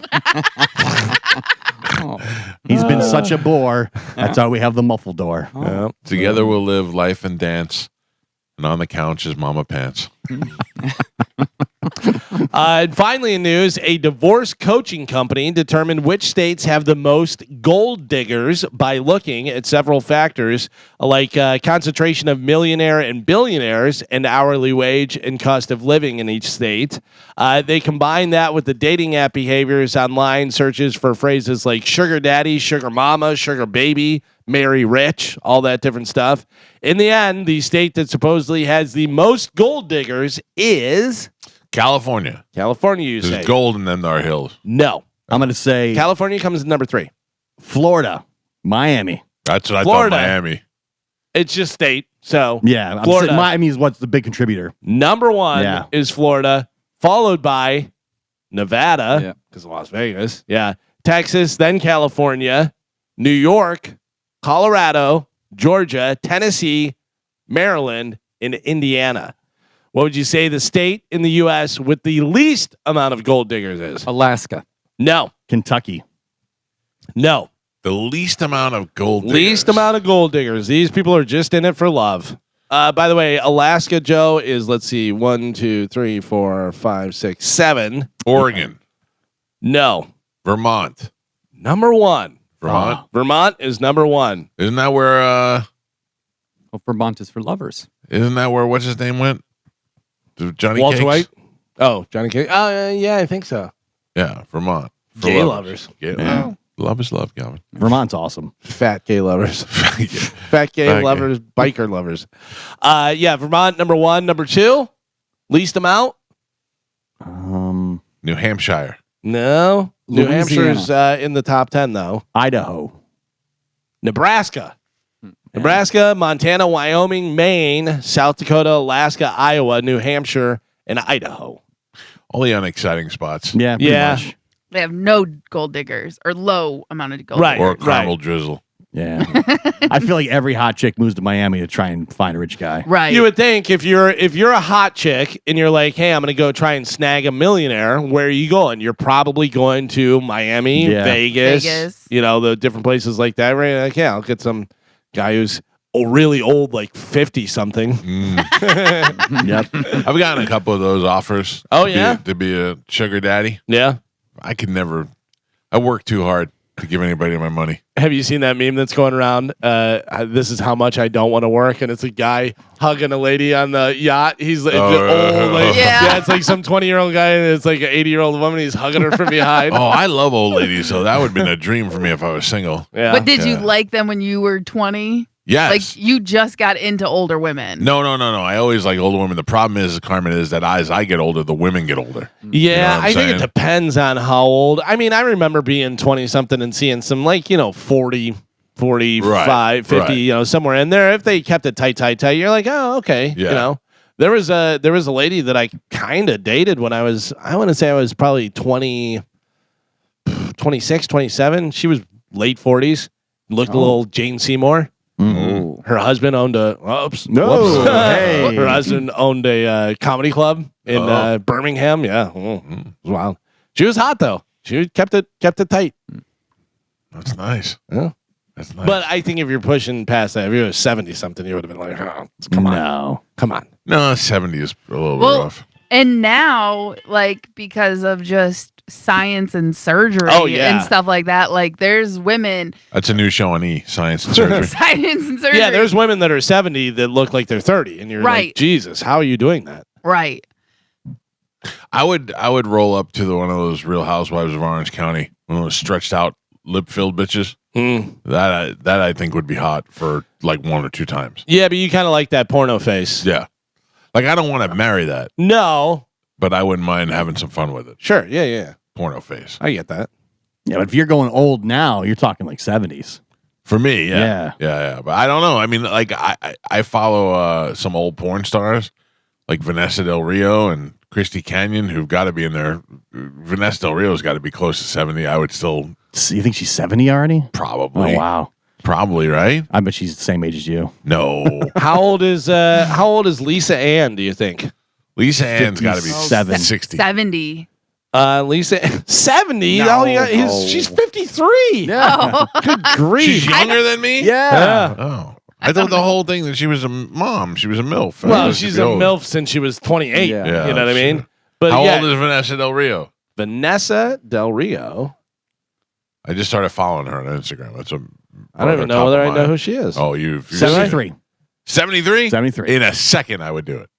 In a second. I don't know who that is. If you saw her back in the 80s, you would know. She's retired. Yeah. She was an 80s porn star, Galvin. You'd be like, oh, yeah, I reckon. Yeah, she looks 73, actually. Yeah. Still, I would still do it. Yeah. She got some skills. I know what's up. Just because you're 73 doesn't mean you lost it. Oh, no. Yeah, she looks... Mike Calta Show, good morning. Good morning. How are you today? Good. What's up, sir? So about older women back in the day, girls would go to men would go to New York when they're closing and just have their pick. New York was great. They had it was right there in Palm Harbor on US 19, had all the hot chicks. Pete and I would go there all the time. Never left with a chick though, but we'd just go there on the Friday nights. We'd do mornings, and then we'd take a nap, and then we wake up like around 10 o'clock and be like, let's just go to New York. Just scope it out. There was always hot. Joey, you ever roll up in there? All the time. Yeah. Ladies' night? Across the street, Flamingo Road for a little while. Oh. Yeah. Mike Calta Show, good morning. Hey, good morning. Mike, Galvin, you were talking about that fake scratch ticket, lottery ticket a few minutes ago. Yeah, well, a friend of mine gave me a $10,000 one fake scratch ticket. It was used, and he goes, here, you might be able to have some fun with this. So I went and I bought 9 $1 tickets, and I shuffled them, but I made sure that I got the used one that said $10,000 on it. And I worked at the Cheetah in Sarasota at the time. So I went into the office with my boss, and I said, hey, help me scratch these. So I scratched it. And my best performance, I go, oh, my God, man, what's that say? Read that. He goes, holy shit. And he goes, I can't believe it. I go, what do I do? I flip it over. What do I do? And it said, redeem at your mom's house. And he started laughing. He goes, oh, you jerk. And so I went to the VIP bar to set up my bar. And one at a time, a different dancer would come up and sit at my bar and say, hey, Frank, you look nice today. Hey, Frank, how's it going? And like about 6 of them. And Word got out. I turned around. Yeah, oh yeah. I turned around. There was 6 of them. I go, it was a fake ticket, right? They all left. They all left. Yeah, thank you. Carmen. Are you ready? I'm ready. Here we go, Bone Fam. The Bone Bonus. Sponsored by #1 rated New South Windows. This hour's Bone Bonus keyword is... sleep. This hour's keyword is sleep. SLEEP. Head over to the free 1025 The Bone app now and enter the word sleep before 30 minutes past the top of the hour, and that $1,000 Bone Bonus could be yours. You said it like a hypnotist putting me out. I almost went, sleep. Okay. Sleep. I pull your arm. Sleep. My buddy Kevin and I used to go in this bar called Two Cans, and it was known for being like 40 and up kind of place, whatever. And we would go in and we would leave our money in the car and see how many drinks we could get bought for it. It was great. Hello, boys. Oh, it was so great. Before we go to break, I want to tell you about my friends at Zen Film Solutions. You can find them online at zenfilmsolutions.com, or you can simply text them if you need to at 813-TINTING, and that is if you need to protect your car.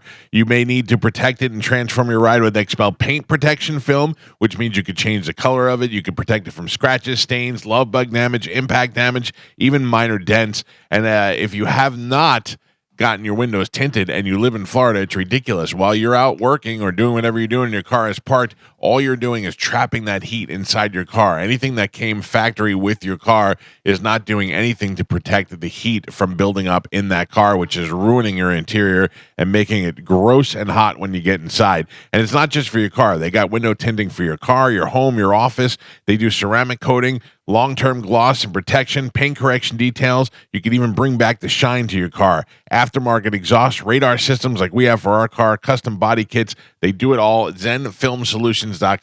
Oh, by the way, there was something that Pete was supposed to do. Oh, I looked at the Sprinter. I appealed to him. And I go, Pete, you're my best friend.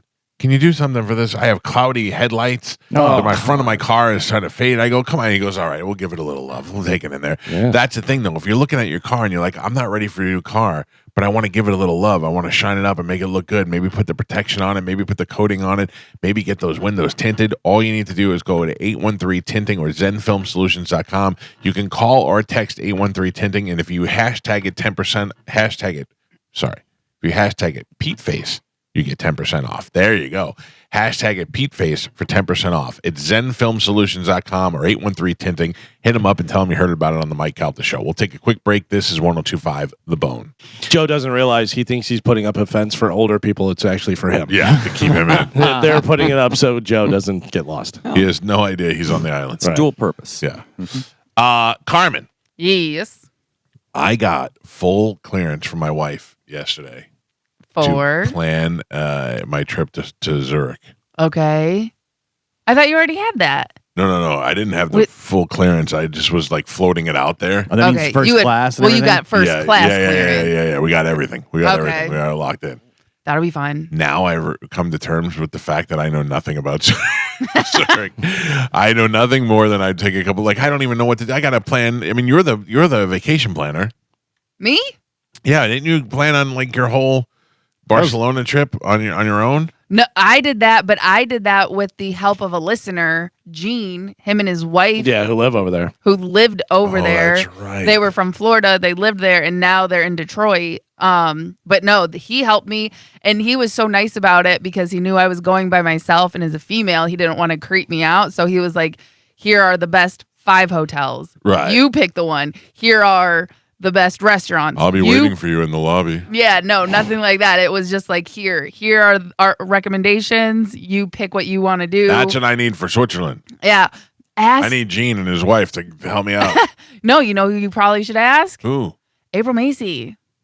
Yeah, for sure. She always says she wants to plan your trips, and I'm sure she's been over there. This looks amazing. I'm sure she could help you. And on top of that, ChatGPT. Yeah, I'm telling you. Carmen, I did talk to ChatGPT, and ChatGPT planned my route, like what I'll be doing and what I'll be doing the next day, and all. It did do that. I'm going to go to Lucerne. I'm going to go to another place. I can tell you, there's a lot of things that seems like you're not going to want to do that it's known for. Hiking on mountains. A lot of hiking. A lot of hiking. A lot of museums. I like museums. I'll probably go to the museum, but I'm not like going 50 different museums. Yeah, but they had a couple of they have a couple like big ones, like which would be considered the Museum of Modern Art of. Would you like to do some techno dancing? I'm not a techno dancer. You be the techno Viking and just go right down the street? I mean, if I'm going to dance, it's going to be over there. Yeah. You know, but I'm going to be with my son, so I don't want to embarrass my son. What were you going to say, Gio? You find something? I was a lot of outdoor activities. It seems. Yeah. Well, it's gonna be outdoor weather though. Sounds right up your alley. It looks like they have ice skating. When are you going? Oh yeah, Thanksgiving. You love ice skating. I do love ice skating. The day when after, was the last time you ice skated? When we played hockey that one time where you fell. Yeah, that was 14 years ago. It's only like 12 years ago. For an afternoon. It was like 15, and you weren't any ballerina out there either. No, I didn't say I was a very good ice skater. I can ice skate though. You're gonna have to use the cane to hold you up, like the walker. Yeah. Yeah. When are you going? The day after Christmas. All right. For how long? Till like New Year's Eve. Okay. I feel like. It just it seems like a lot of walking. Yeah, well, I mean, look, doesn't I'm a seem trail like- guy now. Okay, I got you. Okay, you're working your way up to that. Yeah. Okay. Yeah, like I'm not going there to walk. I'm not going there to. I'm not going to go hike. But they have a lot of mountains they have over there. They got those trolley cars that take you up the mountains.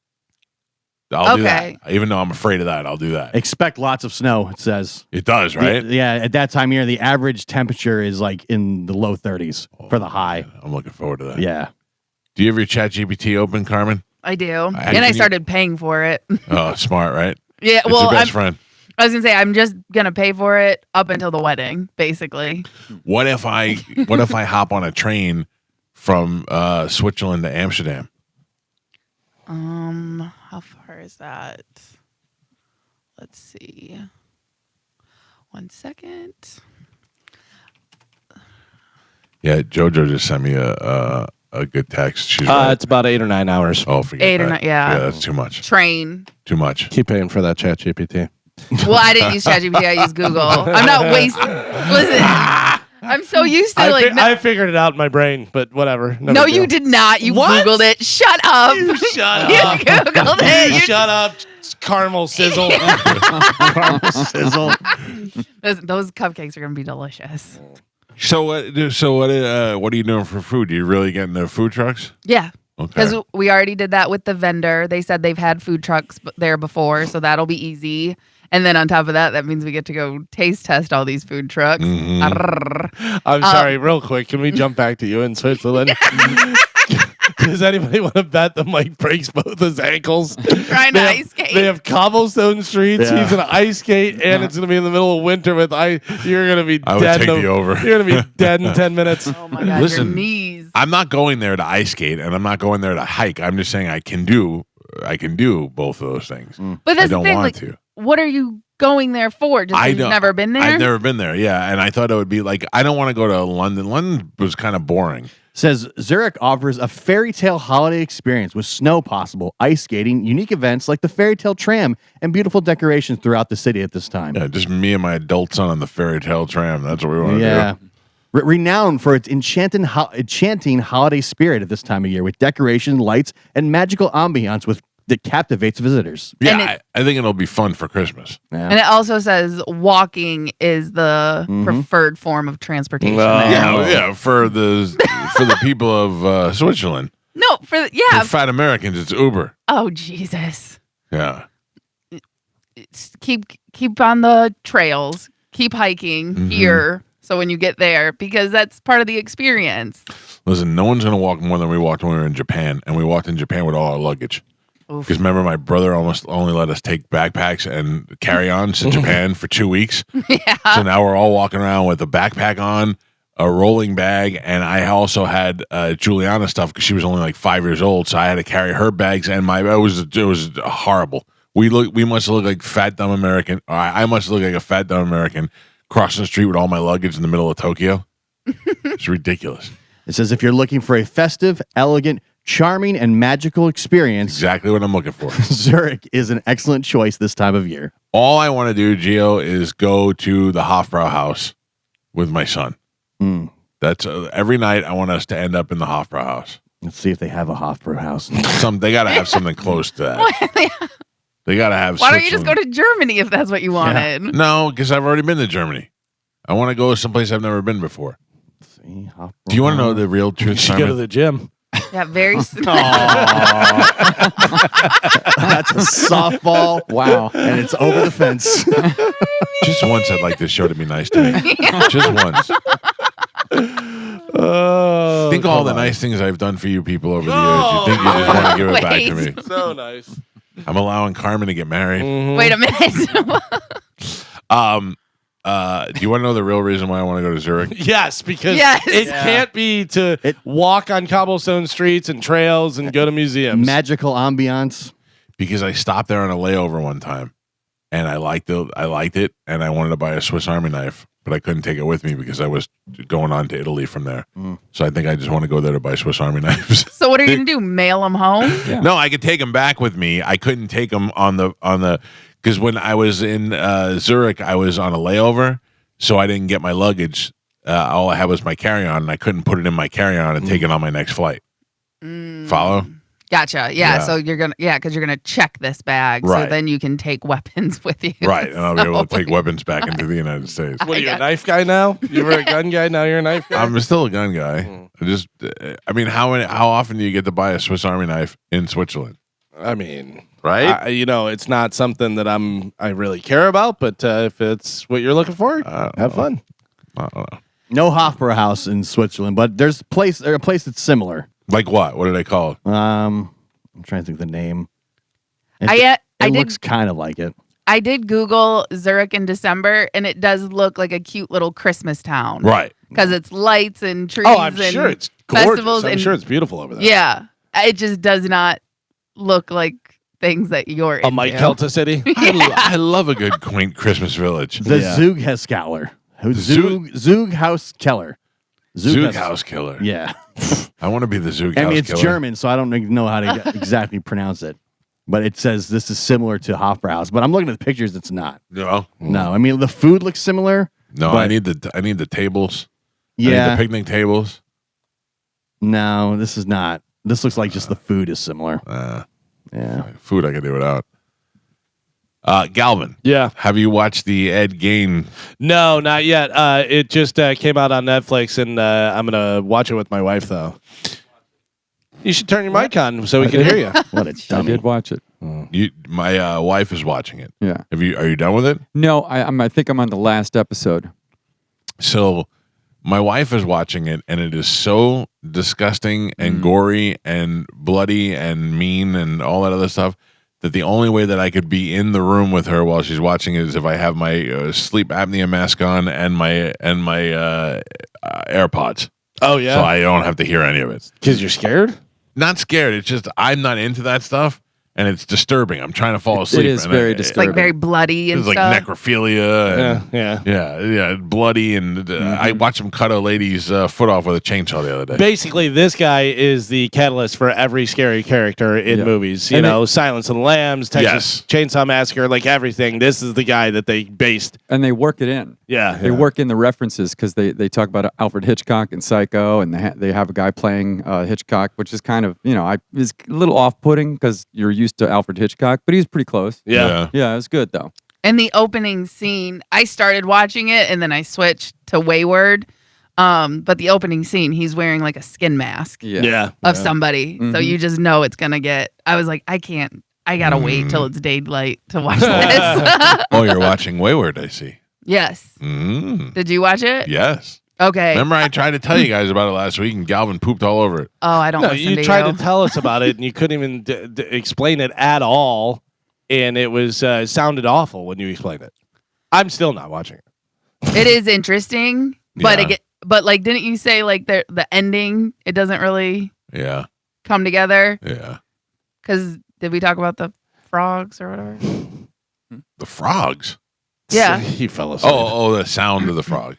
The frogs, yeah, because there's that one scene where Yeah. she, It's destroys one, and so I'm assuming it has something to do, like the frogs have something to do with it. no. Sounds great. Yeah. But listen, it's interesting. It's worth watching, Carmen. I like it. Again, I have 3 more episodes, so I like it. Is Have that you the seen- standard though? Now it's worth watching. Yeah, because you have to let things unfold. You have to. Yeah, but if you let it unfold and then at the end you go, Yeah, I mean, if you give it 3 episodes to culminate for something to happen, you can't just come out of the gate with something happening. you can. Galvin, Yeah, I'll be able to tell you either tomorrow or Wednesday if it's worth watching. Because really it comes off to the payoff, right? At the end, does it come together? Mike says no, but also we can't trust Mike. Right. Because we don't know if he paid attention. Yeah. Right, I'll give you that. I will not argue with that. I like whenever they do stuff like the upstairs bathroom isn't clean. We have the lady of Beverly coming over. Talking about a different TV show. What now. will we do? Now you're talking about Downton Abbey. I saw the new movies It's on the unfair. box. It is. Yeah. You're not a fan. You haven't even seen it yet. I have other things going on. We almost watched it this Cut weekend. to him sleeping out in the chair out there. I just got to practice ice skating. But there's so many new things coming out right now. Like it's hard to keep up with all of them. Right? Like I haven't even watched like the new Wednesday yet, which I really liked the first season of that. I didn't watch it. I don't watch anything. I watch sports on the weekends, and that's it. I don't have time for any shows. No, I watched nothing but Shark Tank and Jeopardy. Yeah, Those are the only two shows now that America's Got Talent and The Masked Singer are off. I will I have tell nothing you, to hate watch. I watch a lot of YouTube. I watch YouTube almost more than anything else. I was on that kick for a little while, but you're watching. What are you watching? I mean, it depends. I watch a lot of drum stuff. But also just what catches my eye. I'll scroll through it, and sometimes I just go short, and just watch a bunch of those. See, I would get in bed and I'd watch a guy, and the guy would build a hut out of nothing but mud and sticks, and I'm like, what am I watching? What am I? And I watched the whole goddamn thing, and then a guy who's gonna survive in a cabin in a winter storm by himself, and he just goes into the small 1-room cabin with his little pot of tea and survive. I'm like, why am I watching this? I also do like that they have all the cops episodes on there, so I just watch cops. I love cops. I do. I watch a lot of videos, like police cam videos of people getting kicked out of theme parks. And I stuff. like that. I like the police cam video. Interrogation videos. Yeah. Okay, yeah. Mike Calta Show, good morning. Hey, I got a poem for Pat. No. There's no way it's gonna be good. There's no way. I just Rather cut it go to off. Switzerland. There's no way I'm doing that. You know what? I'm canceling my trip now. Oh no! Why? Because Galvin's a negative Nelly. I'm not a negative Nelly. Negative Nelly. Have fun. Go. I noticed I was talking to Carmen about it because she'd be exciting and she would talk about planning trips and she'd get me all pumped up, and you're just like, you're gonna break your ankles, Fatty. Yeah. You're going to go over there. It's going to be cold. You're not walking anywhere. Love the You're cold. You don't love the cold. I love the cold. Okay. Did I not love the cold in Germany? Oh, shut up. I love the cold. You convince yourself that you like all these different things that you don't really like. And Like then what? You walking. Like, yeah. What did you say? You did sleep a lot in Germany. Yeah. Yeah. I mean, 8 hours a day. Yeah. That's what you're supposed There to was do. a lot of times where I'm like, well, I'm gonna go out and explore because Mike's sleeping. Yeah. Gio, you went out there and walked a lot. Yeah, I did. I walked all the way downtown. I didn't see that there was anything in walking distance worth seeing. I just wanted to see everything. Yeah. So I was walking through like neighborhoods and stuff. I liked it better when we rented a car and just drove. That was fun too. That was great. Yeah. I'm not doing that in Switzerland. I don't even know what side of the street they drive on. But like everybody's everybody's walking around there. What if in Switzerland you get to do the cross-country skiing to different places? Oh, that'd be pretty cool. That I got to be honest with you. That is one thing I could tell you that I definitely do not have the coordination to do. Skiing? That's it's cross country. Oh, skiing. I can't ski. I think the cross-country would be easier than downhill. Yeah, maybe, but I don't know. It's just that's a both. Yeah, it's an arm and a leg thing. Yeah, I don't know. My wife suggested, actually, my mother-in-law suggested that I get a walking stick for my back. When you're hiking? No, just walking through. Just to get to the house? Or walking through the trails. You gotta start using a cane. Oh, that's what I said. In other words, a cane is what you're saying. So they do, yeah. The trail sticks, the two, that wouldn't be a bad idea. I mean, especially with all the stumps and roots and everything that are out there and stuff. There's a lot of roots. Yeah. I mean, a lot of people use those. Mike Calta Show, good morning. Hello. Yes. Hey, good morning, Donald. Hi, Donald. How are you, sir? Oh, I'm doing great, brother. You got to give Carmen a big ass raise because yeah, Mike, we love her. Yes, you I'm give her in. the We love goddamn. her. You give her the raise. I'm in. I don't No, love her. let this man talk. No, I love her. I wouldn't listen to the show if she wasn't on it. Wow. Good. Oh, thank you. Good. I love you so much, Carmen. She's already got a boyfriend, sir. Carmen, She's not you going sure to you bang still you. want to get I married? know. No. I mean, I love listening to your show, Mike. I love you. I love you all. Oh. Then we all Love you deserve all. raises. Yeah, I agree too. All right. Yeah, baby. Anytime. Do you want to come to the wedding, sir? This guy's gonna be my agent. Love you guys. Thank you, Donald. They're gonna pay you, Carmen, just to get him out of the room. Yeah. just give her whatever he says. Yeah, exactly. I got other stuff I gotta do. I'm seeing a lot of Swiss chocolate and Swiss cheese Lindt experiences. The Lindt chocolate factory is there. They're saying that's that a big thing to do. More my speed. Thank you very much. Maybe we could ice skate over to it. A lot of walking though. It's Mike Calta show. Good morning. What's up, Mike? I know you like the cold. You've said it before. You know, it's good weather for heavier people. I get it, but I don't know if you felt. I don't like the way you said that. I don't like the way you said that. I'm Good sorry, weather it's not for that. heavier people. It is. Well, I didn't want to say. Well, you said it's fat weather friendly. Fat guy friendly. cold It's weather. fat guy friendly. Yeah, and I don't want to call you fat because But heavy is you're worse. losing a lot of weight. Heavy is way worse. Right. But anyway, go ahead. What were you gonna get? What were you gonna say? No, I'm saying like in Zurich, I've never been, Yeah. but I know that I've been to Gillette, Illinois. You know, I used to drive over the road for a long time, and when it gets like 1 degree, No, that's too much. it is a different Bitter. cold. Now I'm not sure if bitter. Zurich gets that, but yes, it is like where it's so cold they have to wrap the gas pumps to prevent it from freezing. Yeah. So, you know, and in Zurich, it gets in the teens with the wind chill in the ones, 9, you know, like 9 degrees. That is a different. You're not going to be walking anywhere. Period. But you're not going to be walking. I get what at you're 1 saying. degree. And I will tell you, sir, you are right. The coldest I've ever been in my life has been in Illinois. And it was in downtown in Chicago, and it hurt so bad that it broke. I felt like my spine froze. So you're right. I don't like that cold. Yeah. I like a nice brisk outside. But I've been to Alaska. I like Alaska. I just don't want to live there. But You it know what I depends, mean? yeah, and it also depends the time of year because like the dead of winter Yeah. and the beginning or the end is different as well. Right. I was in Alaska in June. The average Right. high in December in Zurich is in the 30s. 30s is fine. For the high. 30s is fine. Yeah. You don't want to get to the teens. Like at night, I bet it's freezing. Yes, overnight lows sometimes drop into the teens. Yeah, but I'm not also looking to go hang out outside. Like I'm going to be going from building to building. But they have a lot of Swiss Miss hot chocolate experiences. How many Starbucks they have over there?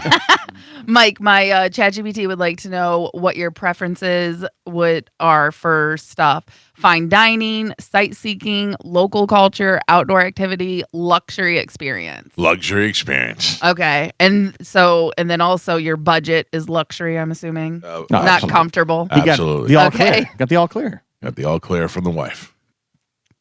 I What gotcha. is she planning a trip for me? Yeah, I'm doing it on my ChatGPT right now. Oh, wow. It's Let asking me know. questions, Let and me I know. said, Yeah, let me know what you need from me. I gotcha. Mike Calta show. Good morning. Morning. Listen, I'm all for Carmen getting a raise. If anybody deserves a raise, it's Galvin, dude. But Galvin deserves a raise. That man is a pillar of this show. I've been listening for 10 years. I hated Galvin the first time I heard him. Same. Probably for the first year. Galvin is my favorite at this point. Yeah, you weren't smart enough back then, but now you get it. It's true. I've been smarter listening to Galvin. Maybe Galvin makes the most money on the show. You don't know. Maybe. Well, if he doesn't, he should. Well, I thank you. disagree with that. But thank you. Thank you very much for your. I don't know if we were opening the phone lines to who should get a raise. I like it. Yeah, but I don't. We should go back to the other So guy. far, nobody said Joe. I noticed. No, that's all right. Joe, Galvin I got a would give- raise. I would give Carmen you got a raise. If I was paying you, I'd give you a raise. I yeah. appreciate that, Yeah. Michael. Yeah, I think everybody also is under the impression that I pay everybody. I don't. They don't work for me. They work for Cox Media Group, as do I. So talk to John Brennan and talk to those folks if you're really interested in Carmen. Those cans do say CMG on the side. They do. I did notice that. Listen to me. Those cans are property of this household. Leasing them from the city. Yes. Yeah. Joe. Yes, Michael. Don't let them get it. Don't let them get in between Joe. us. I will not. I will not allow that to happen, Michael. Don't let your love for taking out another man's trash go away. Were the cans deployed today on time? Of course they were. Attaboy. Gio. It's can day. You know, Attaboy. today's can day. I pulled up and I heard him rattling some other cans around. You messing with other people's cans? Absolutely. Yeah? I need to make sure that that Straighten our it out. friends, the garbage men, when they come by, they can make a nice even pass across without having to back up. I'm looking out. I like it. I like it. When we went to the Super Bowl on Radio Row, my favorite thing that happened was when Joe was talking to the can guys. They were emptying Getting the some trash advice.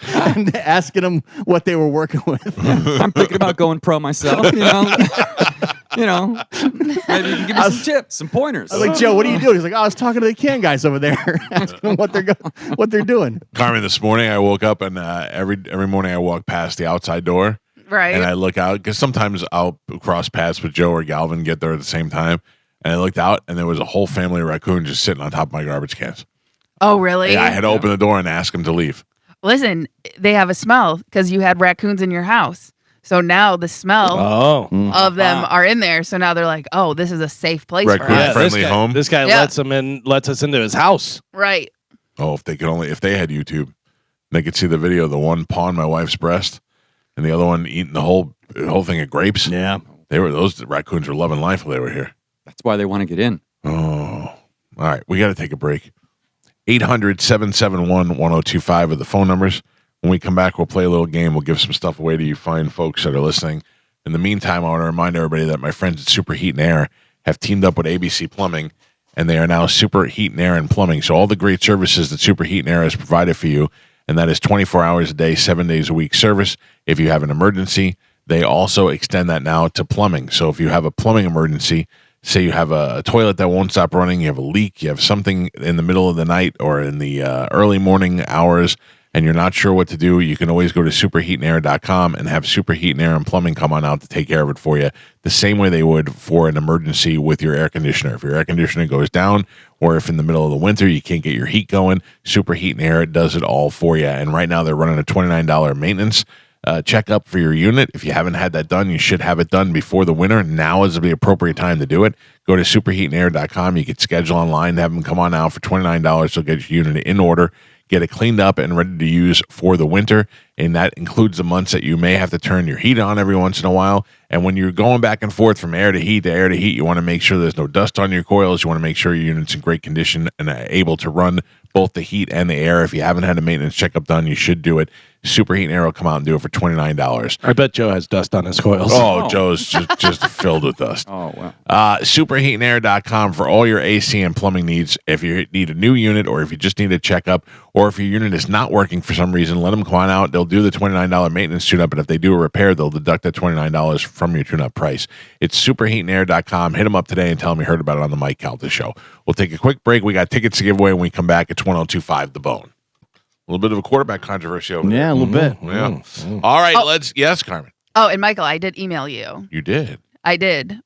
Your Zurich chat GPT list. Good. It needs you to confirm what you want to do so it can build the rest, but it has your whole itinerary scheduled. All right, good. I love it. Thank you very much. Did you put in remove all physical activities? I did not. I just I said luxury experiences with a luxury budget, so that can be adjusted. Did you put luxury baby? If a luxury baby was going to Zurich, what would that luxury baby do? All right, I'll take that. Okay.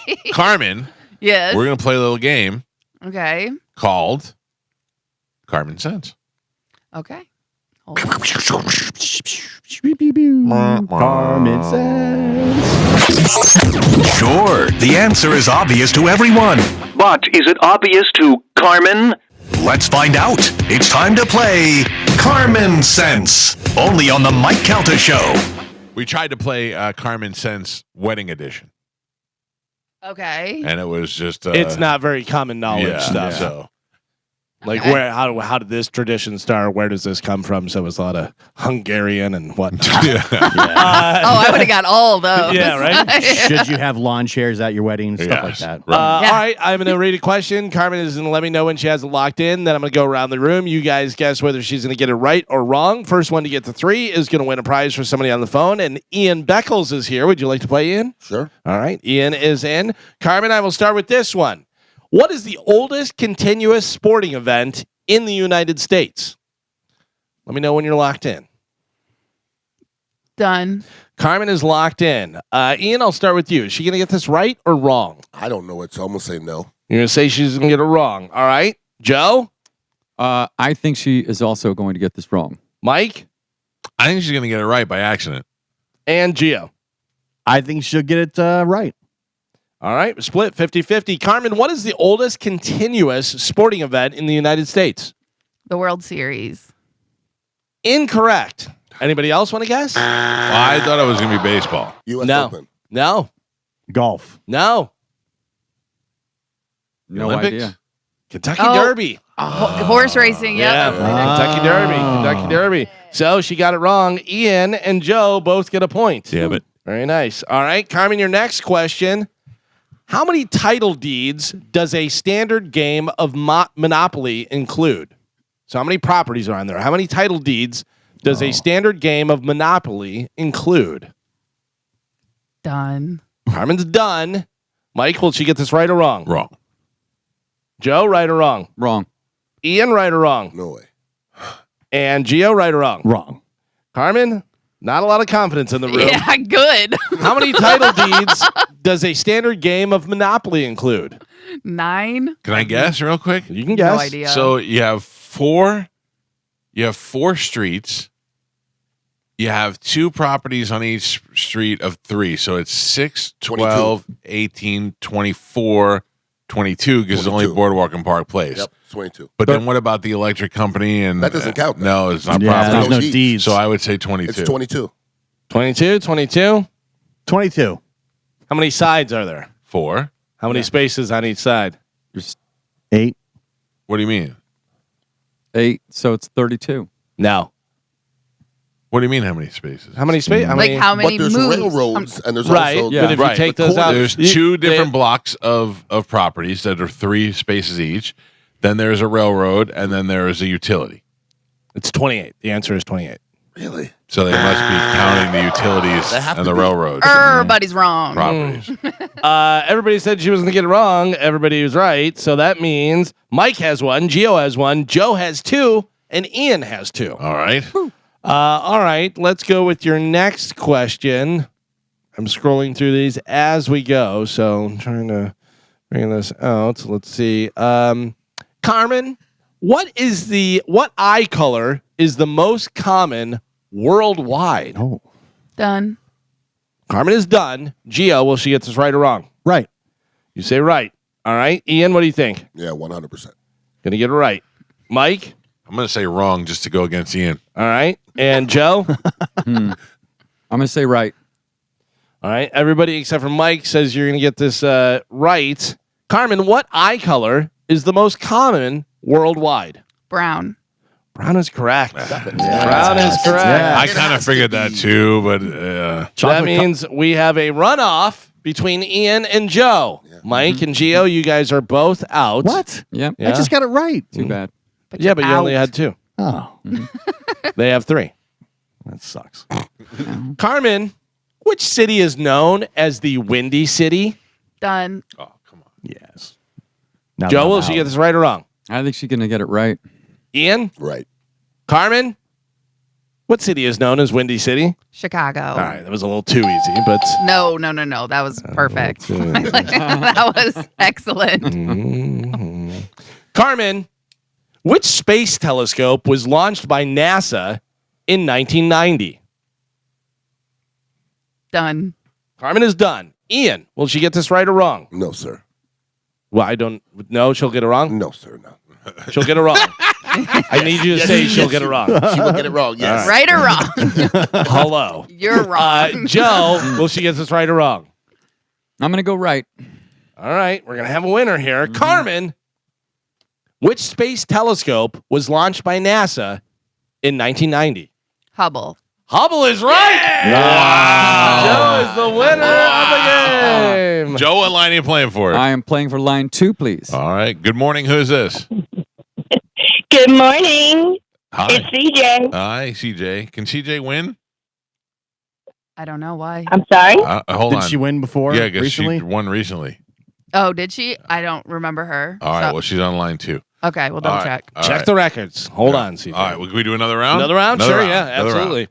All right, here we go. Carmen, what is the official language of Brazil? Let me know when you're locked in.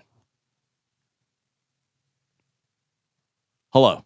Yes. Okay. Thank you. Oh, Done. yeah. Done. Wow. I like it. She's putting effort into it. All right. Carmen's locked in. Joe, you won last game. I'm going to start with you. Will she get this right or wrong? I think she will get this one wrong. You say wrong on this one. All right. Mike Calta, what do you think? Wrong. Ian? I'm going to say wrong. And Gio. I'll say right. I think she's going to get it right. All right, Carmen, what is the official language of Brazil? Portuguese. Oh!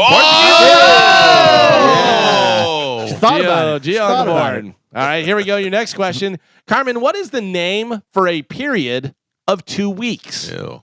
Gross. When they're talking about a 2-week period, what is the name given for that? Red River. Unclean time. Done. Carmen's locked in. All right. Ian, will she get this right or wrong? I think she's going to get it wrong. You say wrong. All right. Joe, what do you think? I got to go wrong as well.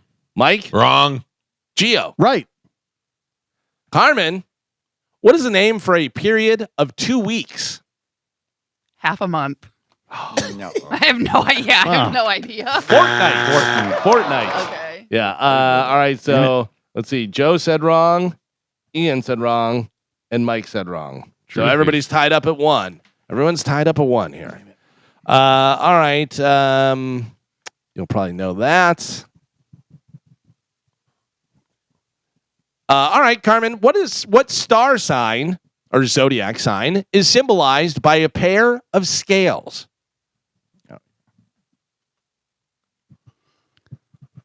Done. Carmen's done. Gio, will she get this right or wrong? Right. Mike? Wrong. Ian? She took too long. I'm going to say wrong. And Joe? I think she's going to get it right.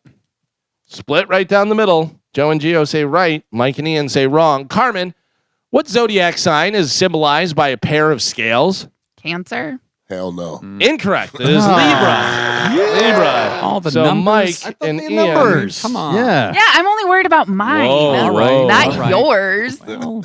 Whoa. We were talking about traveling earlier. How about this one? Carmen, what is the national flower of Japan? What is the national flower of Japan? Mike may have learned this, may have brought it up in his travels. Carmen's done. She's locked in. Joe, I'm going to start with you. Right or wrong? I'm going to go with right. You say right. Yep. Gio. Wrong. Right. You say wrong. Mike and Ian, you both have 2. Ian, right or wrong? I'm going to go with wrong. And Mike. I want to go against Ian, but I know the answer. She's going to get it wrong. So you say wrong as well. All right, so Joe's out on a limb. He says right. Everybody else says wrong. Carmen, what is the national flower of Japan? Cherry blossom. Cherry blossom is right. Wow. Cherry blossom. Joe is back in the game. Wow. He's back, baby. Currently, Gio has 1. Mike has 2. Ian has 2. And Joe now has 2. Oh, boy. FTW. Carmen, what is the company behind Oreo cookies? What company makes Oreo cookies? Oh, man. Let me know when you're locked in. I love how Ian thinks about all these too. Every time I ask a question, Ian looks off into space and rubs his chin. I don't know most of them, I'm going to be honest. Done. All right, Carmen is locked in. Gio, you got to try and tie it up here. Right or wrong here? Right or wrong? Right. You're going to say she is going to get this right. Joe, on the comeback trail, right or wrong?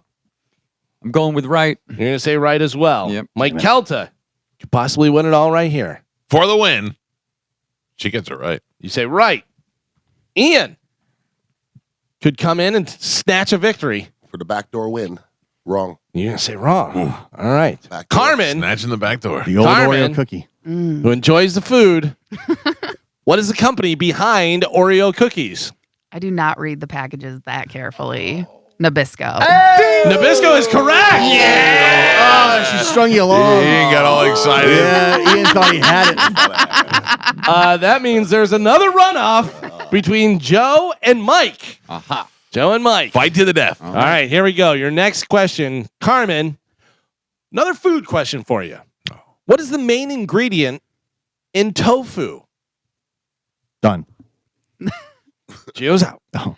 Done. Carmen's done. Joe, will she get this right or wrong? She does a lot of cooking on her own. I think she's going to get it right. You say right for this one. Mm-hmm.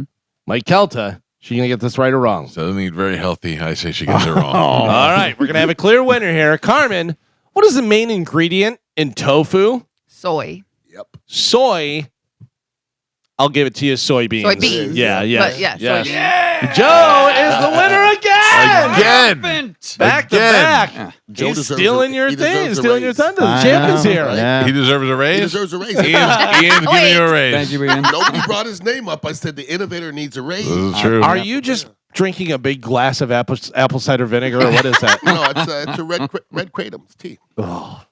You know the right We don't kratom. need the face. We don't need the face. Oh, Bula. It's good for your aches Oh, and pains. Pula. Joe, what line are you playing for? I'm going to play for line 5, Michael. All right. Good morning. Who is this? Joe. Hi, Joe. You're the winner. I'm going to put you on hold. Carmen will grab you here, and we'll hook you up with a prize. Beautiful. Thank you. All right, pal. Carmen, you got line 2 and line 5. Joe with the big back-to-back All win. right, how about that? Something else, buddy. I like it, Joe. Good job. Thank you. All right, we got to take a break. When we come back, we're going to find out how we did on football picks. I don't know how excited we're going to be about that. It's the Mike Calta Show. This is 102.5 The Bone. What were you asking me about bullying? Yeah, there was just a question up there that said teaching a kid about bullying, and I asked you, what did you teach your son about bullying? Because I think bullying is the most overused term in America. Well, having always been a big kid my whole life, I was always went out of my way to make sure that I wasn't bullying anybody. Okay. Like I always felt like, because I knew size was intimidating. Okay. And then Joey had the same thing, different kind of big, but he was always a big kid. Yeah. But Joey, I got lucky with him. That kid's got a heart of gold. I mean, when he was little, I took him to the International Mall one time. He's probably about 3 years old. And I was watching him play with these kids, and then he just went and tackled some 5-year-old kid, and I was like, "What are you doing?" He goes, "Dad, that kid was pushing the other kid." And I went, Okay. "All right." So he's got that kind of heart already, Sure. at a young age. So I never really had to worry about him. Well, what did you say to say if a kid steps to you? What did you? Oh, you knock him out. Okay, that's the thing. Yeah. We had a young lady in Dignitary Cafe, and she said, he's having a problem with, but can you talk to him about bullies? And I'm like, sure, bring it to me. Yeah, yeah. And she goes, what'd you say? I said, dot his I. Mm-hmm. I said to my son, don't let anybody don't start it, but don't let anybody in your space disrespect you. Dot his I. Because if you let people bully you, that's what you are. That's what you are. My wife and I had our first parental conversation about this. Joey went to a Montessori school when he first started, and that's where they mix the kids from grades. He was in there from like kindergarten to third graders all together. And there was an older kid, kept picking on him, kept taking his toys away from him, kept pushing him out of a chair. And I said, tell the teachers. I did. They don't do anything with it. And then he came home crying one day. The kid took the chair. I said, Joe, turn around. And when he's not looking, hit him with the chair. Yep. And my wife goes, what? And I go, hit him with the chair and hit him in the back hard. And she's like, are you out of your mind? I go, he's not going to do it. I said, but I need him to know that if he fights back, because every time I would say to Joey, fight back, he would say, I can't, I'll get in trouble. I can't, I get in trouble. Okay. And I would say to him, I'm the one who decides whether you get in trouble. Correct. You can leave that school. You're never going to leave this family. So as long as he had the confidence to know that I had his back the whole time, he never hit the kid with a chair. He never had any problems with the chair. My son knows full well. My son came home in high school one day, calls me up one day, and he says, Dad, I can't. I'm going to following this kid. I'm going to his house. I'm going to kill him right now. And I go, what are you talking about? He's constantly staring at me. He gave me the finger, and I go, so what, Joe? Let him drive away. Give you the finger. Who cares? No, he's brake checking me. He's doing that. I go, okay. You want to fight him? I'm going to meet you. We'll go to his house right now. I went to his house with Joey. Walked up to the front door. Rang the doorbell. The mother came to the door. Mother had a worse attitude than the son. Really? And I said, listen, I'm trying to squash this so that these kids don't get into a car accident. They don't smash each other. I said, if you think that if this can't be solved, you want them to fight it out, let them fight it out right here. We can get it over with. And that did not happen either. But I remember my mother did that. My mother did it to my brother one time. Some kid was bothering Peter Dalton was bothering my brother. My brother was like 3 years older than my brother. My mother said, you want to fight him? Fight him.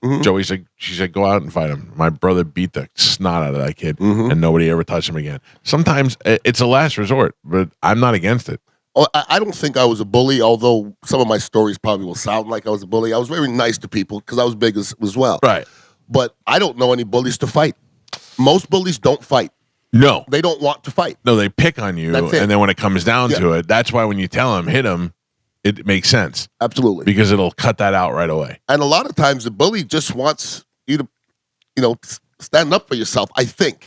It seems that way. I don't know if they're trying to teach you a lesson. I think that they don't think that you are going to stick up for yourself. Understand. They're looking for weak people. Right. So if that guy stands up, and it doesn't matter the size of him, if they just swing on you, like they're not gonna mess with that cat no more. Yeah. Period. I don't care the size of you. Don't let nobody stand on top of you. Also, if you're usually the guy who goes up against a bully, you get a reputation for being crazy, whether you are or not. Sure. People are like, "Watch out for that guy. He's crazy. He don't even care about the bully." There's something to getting your ass whooped and still fighting.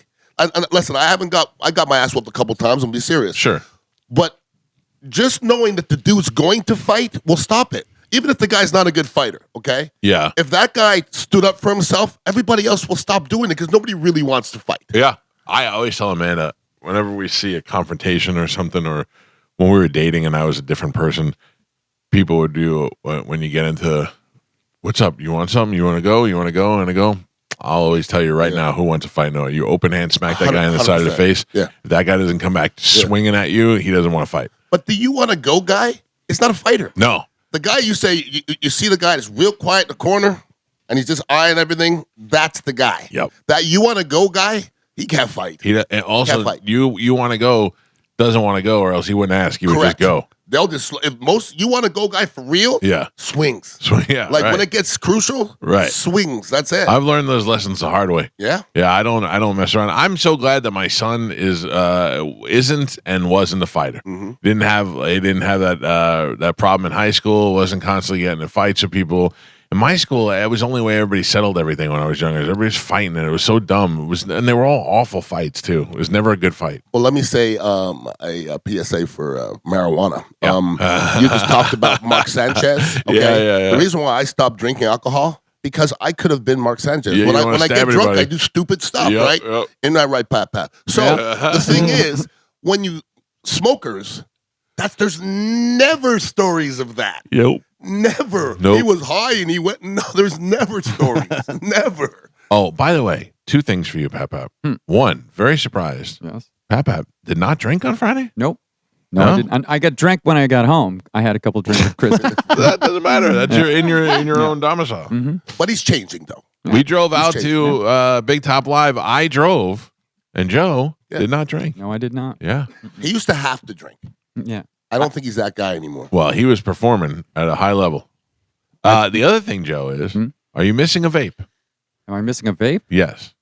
I don't think so. No, he wouldn't be functioning today if he was missing that. Like that would have been breaking news out of the gate. I will tell you, the show. I followed in a little choo-choo train on the way in, so he definitely has a vape. But I did see when he was on stage and he did his big ending for Sweet Caroline and did the kick and stuff that it fell out.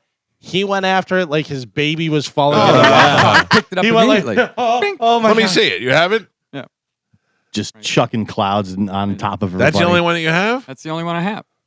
Oh, man, we may be uncovering something here. You got another vape in your car? Really? Is it in your car? My daughter found a vape in the car, in the back seat. So it could be one of her friends. That's what I said. Oh. Because is it like Because I had 3 girls in my car this weekend. Is it nicotine or is it? It was purple.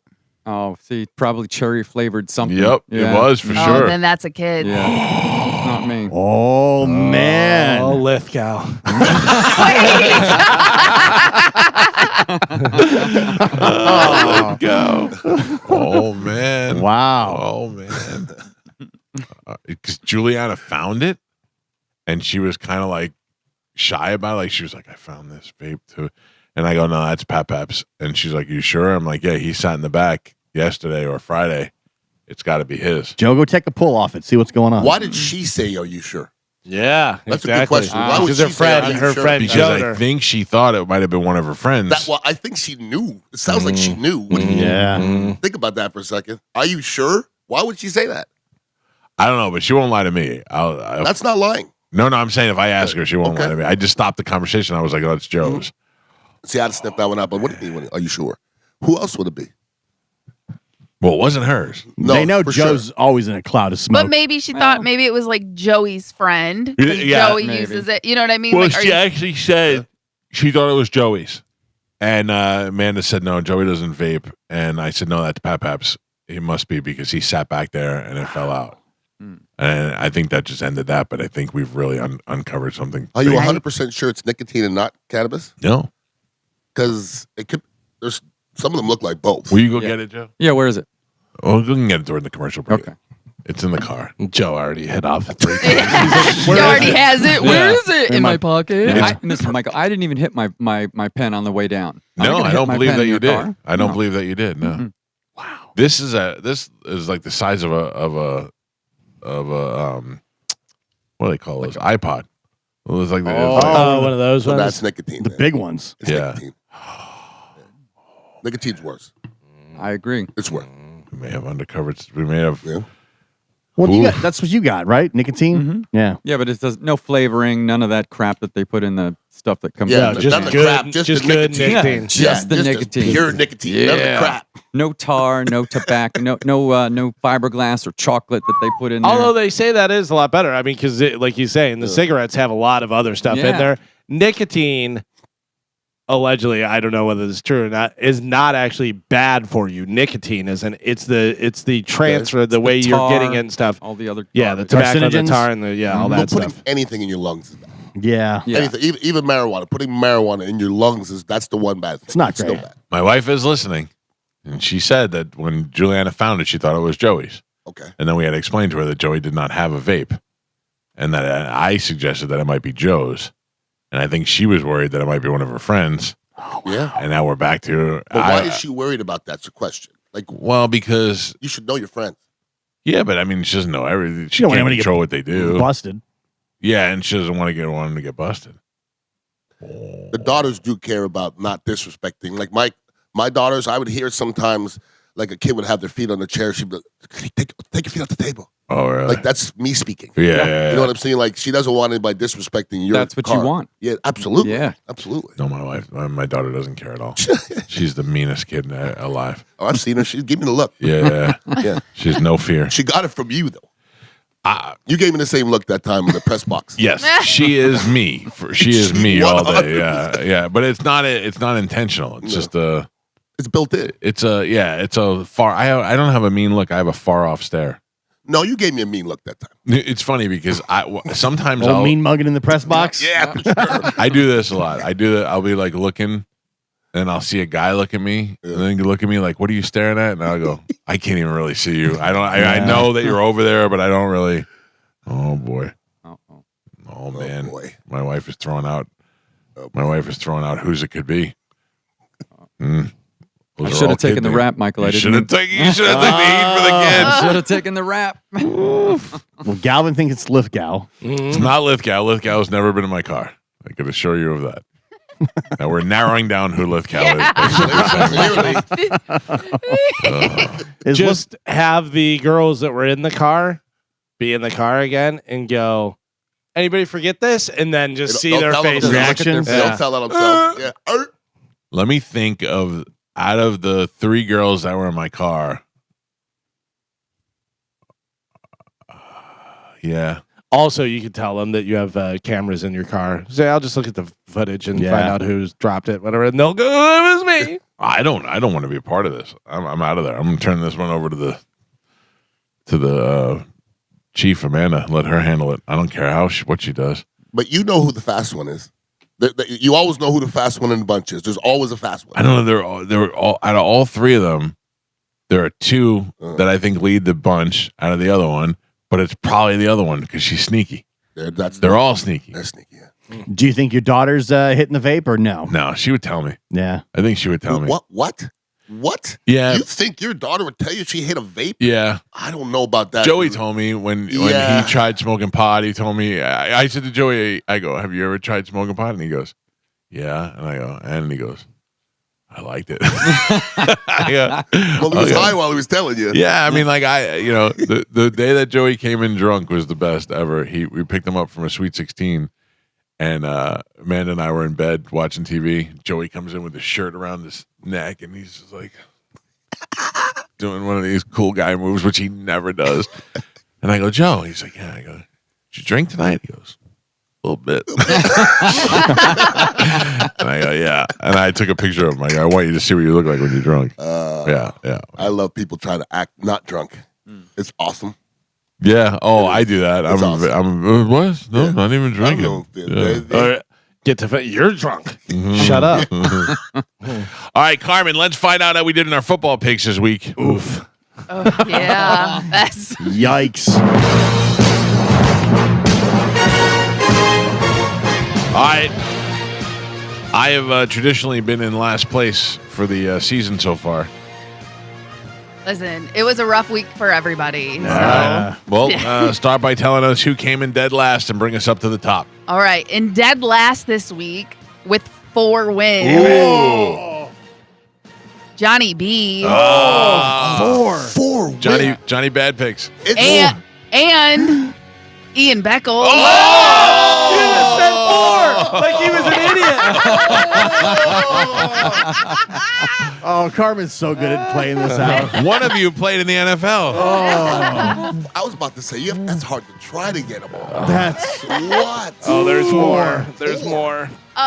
Next, not much better with 5 wins. Mike Calta, Galvin, myself, I picked San Francisco. Gio, and Pav Hat. Oh. 4 is not that bad anymore. Yeah, it is. It's not It's that bad. still worse than 5. It's a Everybody loss. else got 5. It's a loss. Not yet. There's still a game left. We'll see. Hold on. I glanced into the weekend. Joe picked the Saints, and he picked the Titans. Wow. Yep. Yeah, still but then sucked. he picked all the other bad teams. Exactly. So Martine won again? Well, with 6 wins, Martine Gramatica, and this week's winner, Shut up. Medicine Man, also had 6 wins. So Martine and Medicine Man won. Right. So who has what for Monday night? So Does it matter? It does matter because I picked the Jags. I remember that. yeah, so this week it does matter because Gio and Johnny B picked the Jags, everyone else picked the Chiefs, but basically that would mean that Gio could move into a winning spot. Right. And Johnny B would move into a non-losing spot, so then Ian would be the solo loser. That's not the only one. I could win as well. But you could win, and Correct. then Johnny B would be the solo loser. Correct. I don't Medicine like to Man, say how do you feel about your victory? Jeez. Medicine Man, Cool. you there? Yeah. How do you I think feel? it's awesome. Very cool. You and Martine Gramatica are the Great. same. That's awesome. Why is your phone clipping like that? I don't know. No, I don't Does that like sound it. better now? No. That sounds terrible. All right. Holy smokes. Wow. That's a shakeup. What an embarrassing weekend that is. 4. You played in the NFL. Oh, man. You got beat by a guy who collects aluminum. I can't even say aluminum. Oh, wow. 4. Well, A lot of upsets, though. A lot of upsets. A lot. That nobody saw coming. at least I won money this weekend. I won some. I lost some money, but at the end of it, it all played out. Galvin, I took a piece of advice from you. Yeah. Normally, I like to do the parlays, but then I made a couple of just straight bets, and those are the ones that won. Straight bets, especially if you can get plus money, just go the straight bet. Yeah. And if then you want to throw them into a parlay, you can do that as well. But at least the straight bet backs it up and kind of, covers you. Yeah, my straight bets ended up making some money for me this weekend. Therefore, I'm good. I'm still playing with a significant amount of the Hard Rocks money right now. So Yeah, I makes it did. easy. I gave out some MMA bets, UFC 320, whatever, and I had 3 different plus money bets that won, plus 155, plus 180, and plus 240, I think, and all those hit. So. What are you thinking for tonight? I don't know. I'm looking. I'm Okay. looking. I'll have something coming out here in a little bit, but I would say that the Jags are going to run the ball a lot and try and keep Mahomes on the sideline. So, we'll see. The idea is Mahomes should be crushing the Jaguars tonight. Should the way be. the That's rest what of the we've weekend seen. went. Right. But Yeah. Mahomes hasn't been playing. They Yeah. haven't been playing crushing type football. No, but they're Kansas playing the City. Jaguars now. It doesn't So matter. Jaguars Yeah. it takes one doesn't team. matter. Getting better. It doesn't matter. Jags also have Cam Little that has the 70-yarder in preseason stuff, and he's pretty good. He's been pretty solid on his kicks. Brand new coach, Liam Cohen. Yeah. And then you That's also super nerd, that guy is. Yeah, he knows his stuff, though. He almost got his ass kicked last week by Salah. I know. He's like, keep my name out your mouth. Boy, I'll take Salah on that one. Yeah. Oh, yeah. He'd destroy him. Duval. Oh, the most embarrassing thing. as he's getting knocked out. That's what All right, let's take a break and we'll come back and wrap up the show. If you want to get through before we get out of here, 800-771-1025. It's the Mike Calta Show. This is 1025 The Bone. If it happens at 5 o'clock, Gio, who's on the air? In your Drew Garabo live. In your Drew Garabo. Yes. Absolutely. I would say in your face. That is correct. I want to go fishing today. I went to listen. What are you laughing at? What is this? Who gets up in the morning and says, I want to go fishing today? That's odd. A guy who has nothing to do the rest of the day. I want to go like lake fishing. I went to Bass Pro Shop and I bought some fishing rods. I've been driving around with them in my car for this whole time, but I haven't gotten to go fishing. And I want to go in my brother's neighborhood because there's a big lake there in Lando Lakes, but he's not there. If you want to sound authentic, it's freshwater fishing, not lake fishing. I'm sorry. I'm a fisherman. I'm not trying to fool anybody. But I'm a fisherman. It's important. Yeah. The language. Go by yourself? You know Just what I mean? solo? No. It's like whenever people say, I want to drive a motorcycle. You don't drive a motorcycle. You're right. I can't do that either. No. But that's definitely something. I saw a guy on a Can-Am Spider the other day, and I thought that's one that I could probably ride. And I would look like a complete another idiot doing it. I did an endorsement for Spider. For Can-Am I Spider? did some Can-Am, and I had to get my license and everything, so I got licensed to do the motorcycles, and they gave me one for 2 months. Yeah. And that's when I was living in Culbreth Isles. I couldn't take it out of the neighborhood. Oh, really? Terrified. Like, I don't trust cars. They don't trust cars. It's the other drivers. Hell no. I would feel, I think I'd feel safer on the Spider, though, because of the 3 wheels that they'd see you because it's bigger and stuff. But yeah, it's still terrible. Too many people swerving on themselves. Sure. You know what I mean? It's got to nick you when you're done. The guy had, I don't know how it was when you had it, but he had like a display screen on the thing. I couldn't tell if he was watching TV or if that was the camera in front of him. And then I thought, why would he have a camera in front of him when he can clearly see everything in front of him? I don't know. It was interesting. But it seems like the one that I would be comfortable on, but not look cool on it at all. I don't know if it's really cool. It just looks like an old people motorcycle, really. Yeah. That's all it looks I don't know. like. This guy looked kind of cool on his because he was a big, muscular black dude. Okay. And he looked like he came right out of Mad Max. Well, big, muscular black dudes just make everything look good. Right. They kind of, Titus could stay being on a tricycle. I tell you, I'm sorry, Titus having the negative effect on The king of Tampa Bay. Look at Titus down. I'm like, 100%. All right, I'm trying to force myself not to like him, but I can't help but he smells so good. I haven't seen him in a while. Yeah. He does smell good, and like he really, and he's a nice guy. He really is. Like you don't want to like him, but he really is. Like you keep waiting for somebody to tell me you were right about Titus. Yeah. He's a real scumbag. Like he has a gimp in the basement or something. Right. Like I need something. But all I hear about Titus, you know what Titus said? No, tell me. Yeah. Donated half his salary to poor children. Yeah. I'm like, God damn it. He got me again. God damn it. That's what you say. Kids. When somebody does something good, God damn it. Not just Titus, just Titus. How dare he? Maybe Titus will go fishing with you. I mean, who are you gonna go with? Dude, I would go fishing with you. Dude. It's not hard for me to go. I love to fish, bro. I fish every day. Yeah. I love to fish. You do. You fish where? Like I fish in my neighborhood. Your neighborhood, Yeah. Like I don't want to fish here because I'm afraid of the gators. Gators, yeah. That There was little one in my bitty back. gators. Nah, come on, man. Nah, they're not gonna come and snatch you. You're big ass. They're not snatching you. Listen to me, Connie, my neighbor, sent me video of the gator going from her yard to my yard yesterday, and I was like, nope, that ain't happening. They're not going after something the same size as them. Well, listen, if I come home one day and there's a half-eaten tortoise in my backyard, you're gonna swallow those words, Ian Beckles. Poor Ralphie. Poor Ralphie. Yeah. He's not gonna know what to do. He's gonna climb up in his little shell. Like, I don't like this. Yeah. I don't know. I just the other thing is the dogs, man. The dogs smell it. I send the dogs out, and usually they run wild in the back. They ran out both yesterday, and they just stopped immediately. Oh, really? Yeah, they just stopped and they looked, and they were. They can feel it. They could feel it. Yeah, Feel know. disturbance in the force. Yeah, they don't want to get the sit and spin. So I don't know. I mean, all right. So I'm freshwater fishing. Yeah, there you go.